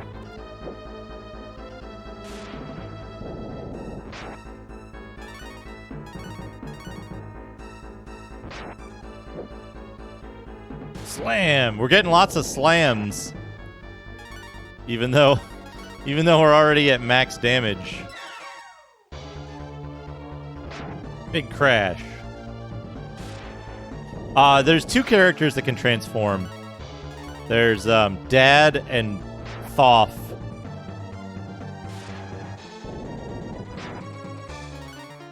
And Dad can transform into several different types of dragons, including Agni, which is the, like, ultimate form. And Thoth can turn into 4 different...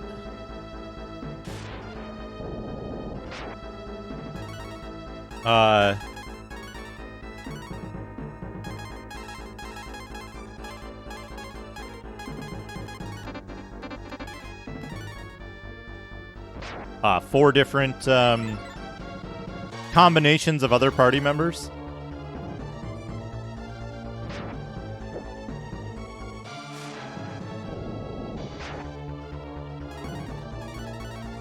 That dripping animation on the snake mouth is pretty good.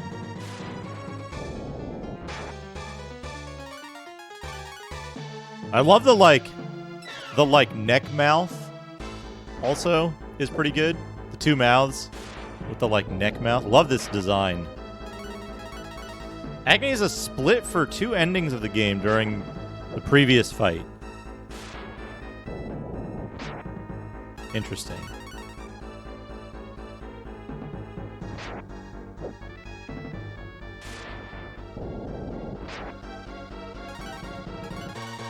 There we go. It's possible to get here. It's possible to get. I was going to say it's possible to get here without Agni, right?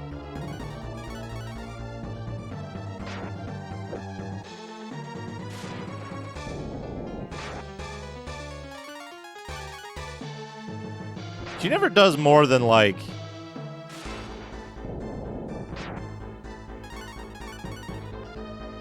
she does less than 100 damage with every attack, right? I think in every Breath of Fire game, the main character has the ability to transform into a dragon. If I'm not mistaken. I do like that they toned down Agni's flashing effect for this fight. Slam! We're already doing maxed out damage, so... Imagine if you just decided to use the, Imagine if you just decided to use the fucking, Icy Cane in this fight. Transform into Agni and just use the Icy Cane. Breath of Fire 2, he just summons them?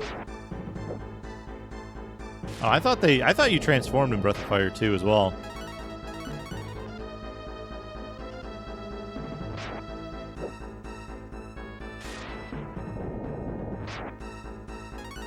I know in the manual he's named Zack or something. Oh shit, she slammed.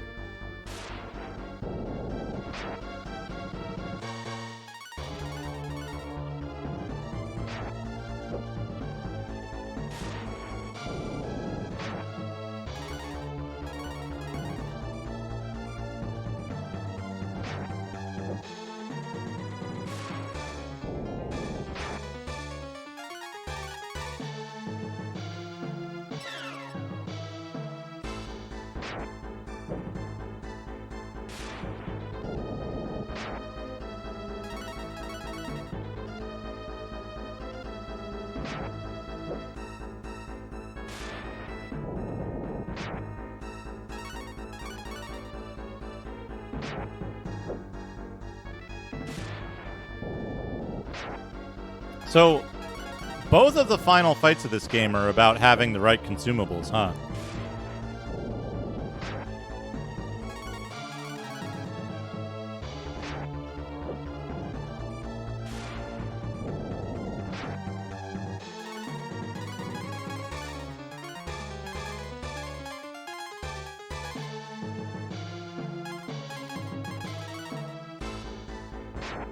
Fortunately, I've been extremely stingy with the consumables up to this point. So I can just keep using these M drops. You stay transformed as the main character, who's transformed into the dragon right now, can stay transformed for the entire battle or until he's killed, but can revert on command. There we go. Got it. 10 experience, 12 gold. You can't win, humans. This is only temporary. I shall return. And then the floor is dropping away. I can't move. Is that it? Is that GG? There we go. We can pause the timer now. 31 hours, 14 minutes.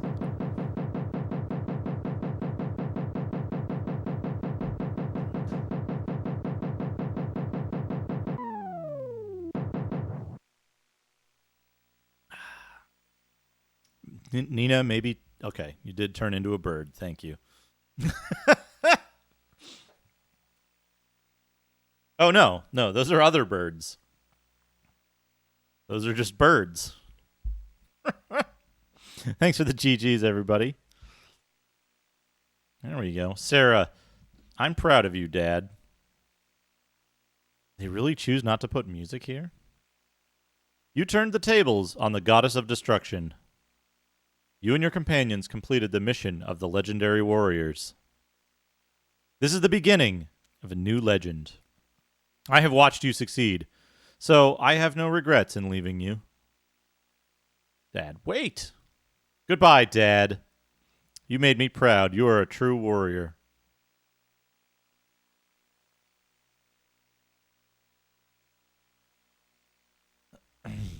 Dragon Lord, you have done well. I'll remember that you saved the world.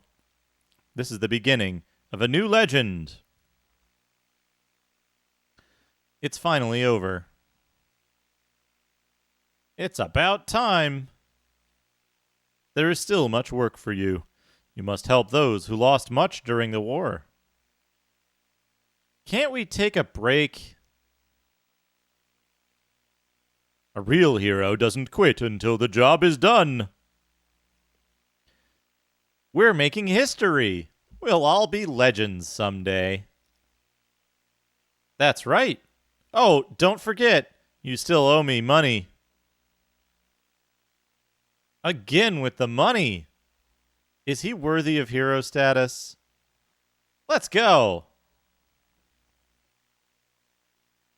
Lady, we should return to the castle. The king is waiting.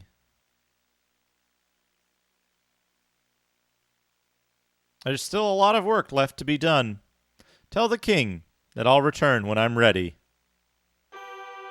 There's the music. And she just flies off into the fucking wilderness. Goodbye.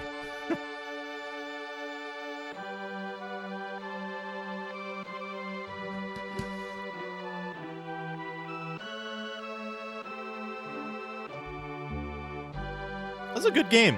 31 hours, 14 minutes, and it was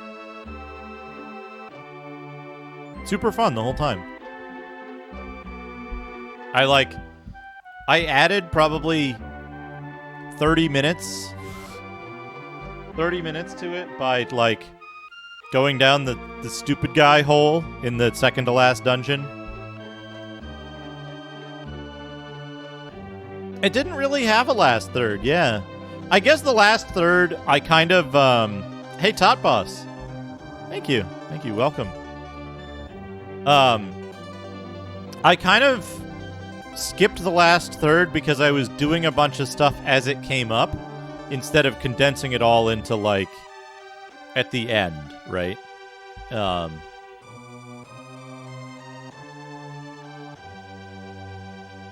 That jump he does is pretty good.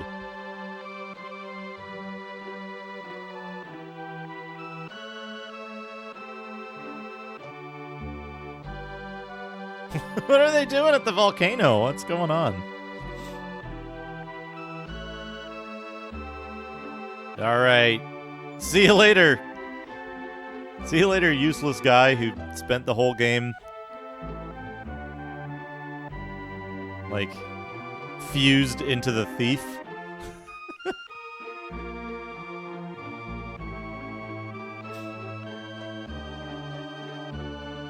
Goodbye. Back to my ruined village. Not quite, though, because there's like a nearby town that's got a statue dedicated to him and all.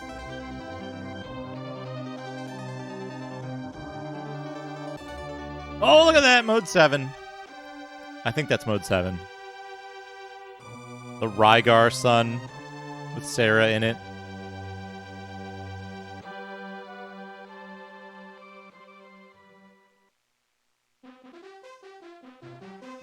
Breath of Fire. Oh, do we get a monster gallery? I would love if there's a monster gallery. English version. Yeah, there we go. That's Breath of Fire. Director. The director is Gigantic Slime. Ted Woolsey. Duke Ted. We don't actually have that emote. Coordinator. It's just the bosses, I think, maybe, that we'll get, right? James Gillis.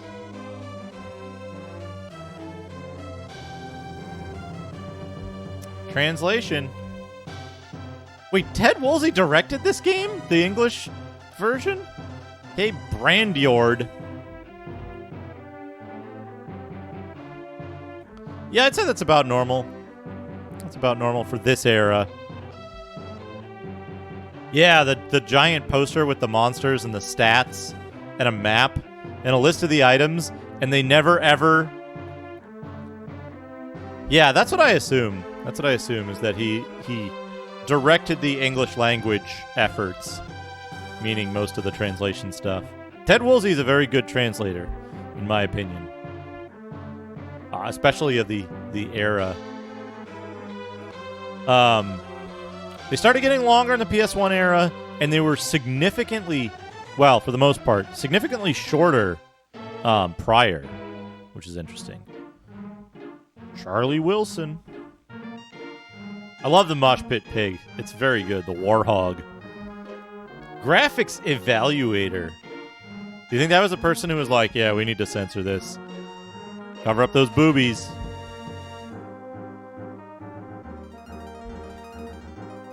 Oh, look at that thing going nuts. That's really good. That would be a good cheer mode. Holy shit.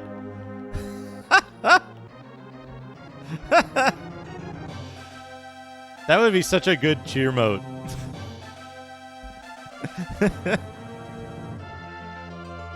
Oh, man.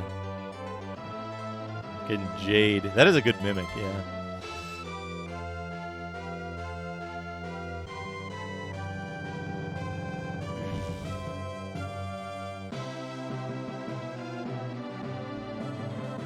I guess they've just got all the monsters, like, playing their attack animation loops.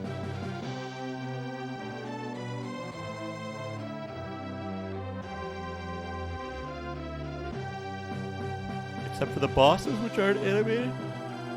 Ooh. I like that Beard Ghost, too. The Beard Ghost is good to me.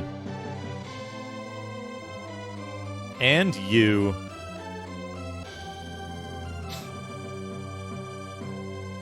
Thanks for playing. And us, a potato bug. There we go. Breath of Fire, and that's it. That's the whole thing. 31 hours, 14 minutes, and 35 seconds-ish. Excellent game. Excellent game. Lovely game. Here's the thing. if you play this game and you just play it straight, you got to grind a little bit at the beginning.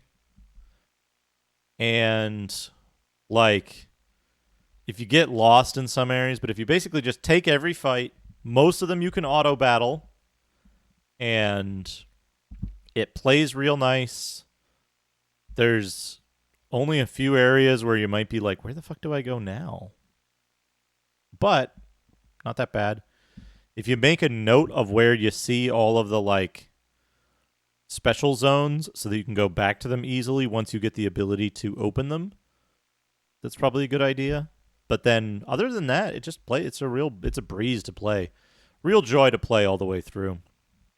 So, what I'm going to do next Saturday, we're going to do the first game in the supplementary Gamekeeper stuff, which is a game I played as a kid. We're going to be playing Final Fantasy on the NES. Now, one of the things I do need to consider is, will it be New Year's Day? Will it be? Yeah. No. It'll be the 2nd. It'll be the 2nd. But it should be. That's what my calendar says. It says Saturday the 2nd. But let's put this music on. This music is good.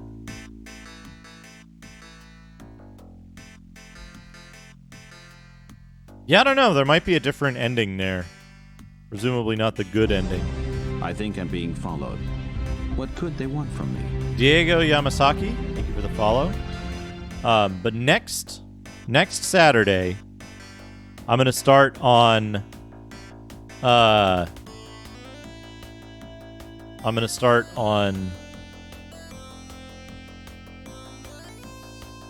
Fantasy 1. Now, one of the things that's going to be going on in the coming month, in January, is I'm going to have to pack up all of this shit as best I can. I'm going to have to pack up all my hardware and stuff. I'm going to be moving at some point in January, and I don't want to have to do packing at the last minute. So I'm going to be packing all this stuff away. I'm going to be working primarily on the Mister, because the Mister is easy. It's a tiny little box, and it's in most cases indistinguishable from the hardware. So I'll probably be using that for the time being while I transition between. I got to figure out where I'm going first, right? Hey, Sarah, you're welcome back. Yeah, we finished the game. But what I'll probably do is this coming week. What I want to do is this coming week, which will be the 28th through the 1st, I want to do a bunch of special streams of. I want to touch on every piece of hardware that I have around. Right? I want to do at least one or two games on each system. I want to try to spread that out across the week.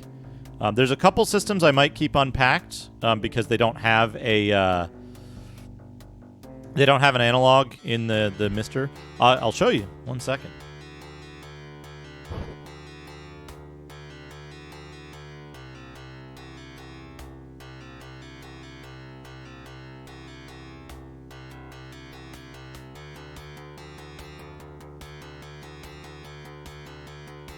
So, the Mister gets its name from a project which is the Mini MiG and Atari ST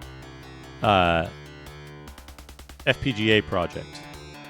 And so the MIST project, M-I-S-T, was originally on a smaller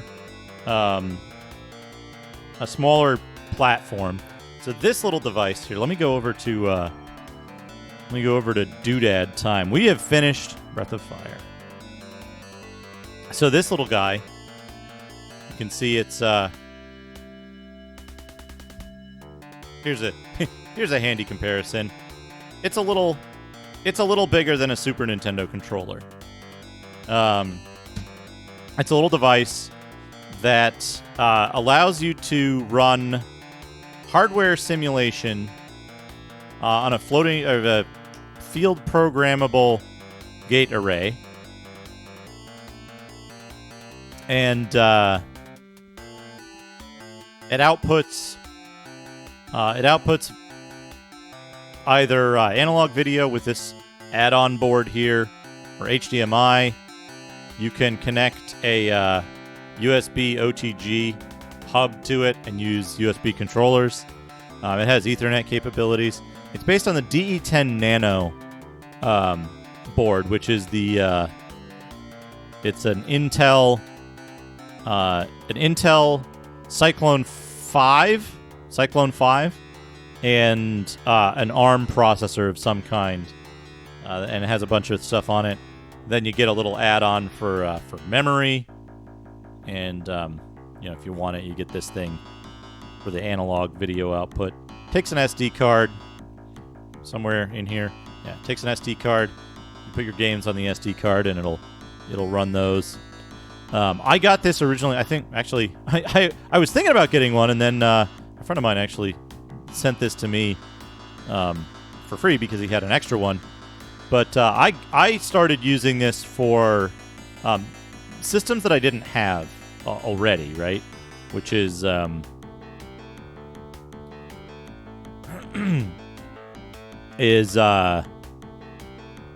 handheld systems, which are notoriously difficult to capture and modify and use for streaming. And the second was for systems that are prone to failure, like the Sega CD, or prohibitively expensive. Hi, Breakfast Secrets. Welcome. This music that we're listening to right now is from Last Armageddon on the X68000. Very, very cool. Very, very cool game on there that I cannot yet play because I don't know Japanese. Yeah, the Mister is very good. Basically, for a few $100s, for this and all the different accessories and stuff you'd want to get with it, you get access to almost lag-free and near-perfect simulations of 8 and 16-bit consoles. There's some talk about them maybe bringing in the PSX to it. Yeah, I have. I forget which RAM card this is, but this is it right here. That says this side. This side faces outwards, and then there's a RAM chip on the other side that's very hard to see. But you do need you effectively need the SD-RAM for almost any one of the cores on it. Cores are refer to the individual systems. But I'm probably going to switch over to using this for the majority of stuff until moving has calmed down and I've found a place that I know I'm going to be able to unpack everything, set up, and be there for a long time. Getting this stuff set up here, I spent probably 3 months packing, moving, unpacking, setting up stuff, and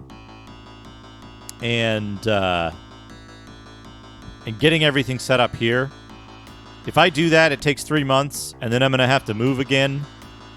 And then I have to move again. It's going to be kind of a problem. So I'm going to wait until I know, okay, this is a place I can, settle in for a little while before I start setting up all the hardware and everything again. So I'll be using this for a while in the meantime. Some of this stuff, the PC, the MIDI, the switching, and all this stuff, it's going to stay because it's just an extension of this desk, plus the CRT for games that demand it. I don't have an exact track name because it's This is just the music that plays throughout the intro. No. It's the whole thing. What my favorite Flash game is. Oh. Don't Shit Your Pants, an online survival horror game. Yeah. Last Armageddon. Gavin the Dwarf, if you I don't know if you're on Discord, but if you join the Discord, there's a link around here somewhere. I posted it in the media channel of my Discord yesterday, the day before. Yesterday, I think. I posted all the bits of the Last Armageddon soundtrack that I could easily access from the game itself, because they're not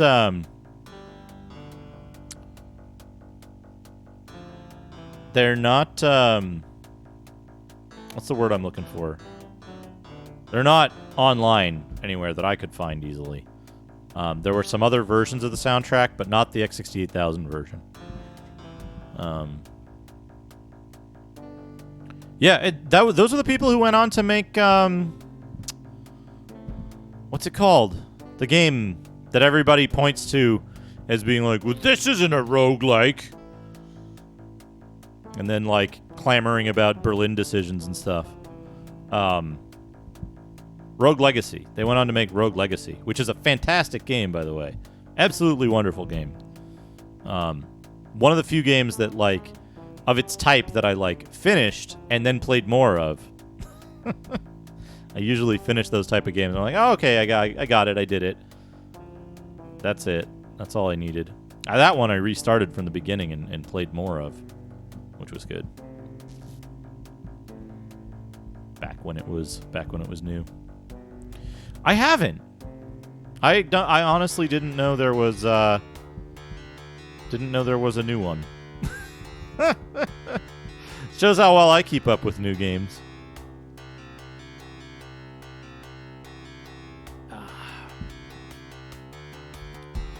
But yeah, so coming up, I tried Dead Cells when it was in early access. I played a bunch of it. I liked it. I didn't get too far. And then I never played it again, and it's been patched so much. Dead Cells has been patched so much that I'm like, do I really want to go back to it? Did they, like, shift everything towards, like, high-end play? Because all the people playing it have been playing it since early access? There's a lot of questions. I watched BBH play it a bunch, and I was like, BBH is really good at this game, but I don't know if I would enjoy it as much. I think I have played Tales of Magi-El. Or maybe I haven't. I kind of don't remember. But it looks good. I remember thinking, that looks good. I'd like to play that. You know what's another good game? Another good Rouge-like is that game by the company that disappeared. They imploded and disappeared after their city builder didn't work out. Gaslight Games. Dungeons of Dreadmore. That's the one. Very sad and confusing story about that company. It was like two guys, and then, like, just one day they just disappeared. And, like, they were working on their, like, Victorian horror city builder. And then it just disappeared one day. I guess they ran out of money or something, but there was some falling out between them, and always sad to see that kind of thing.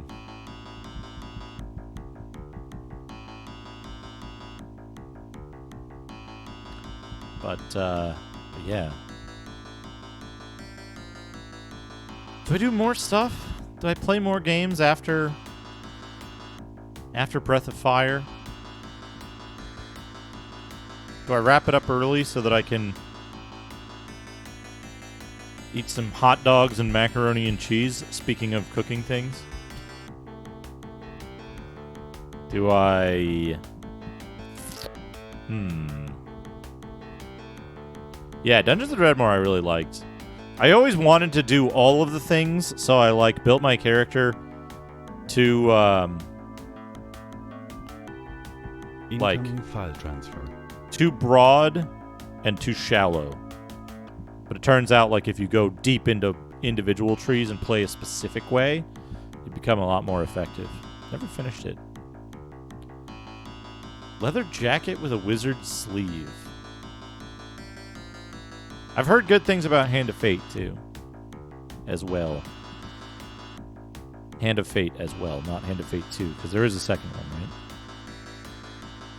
You know what I've been playing a lot lately is, I've been playing, Synthetic. Synthetic is a good Rouge-like. ヒアズ、エードル2、プレイサムシングザットコストユー、エードル。Something that cost me $1. Do I have anything that cost me $1? I have played Starcrawlers.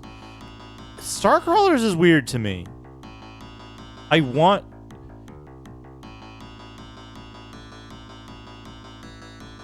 Starcrawlers is a game that I always bounce off of. I look at it and I'm like, this game seems like it's really cool. And then I bounce off of it because it is exactly the opposite of what I call a crunchy RPG. And I want it to be so bad.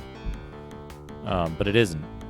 And then I'm like, oh man, this is just a card game. Hentai Weed Puzzles was only 50 cents. Thank you very much. Hey, Rusty. Yeah, we finished the game.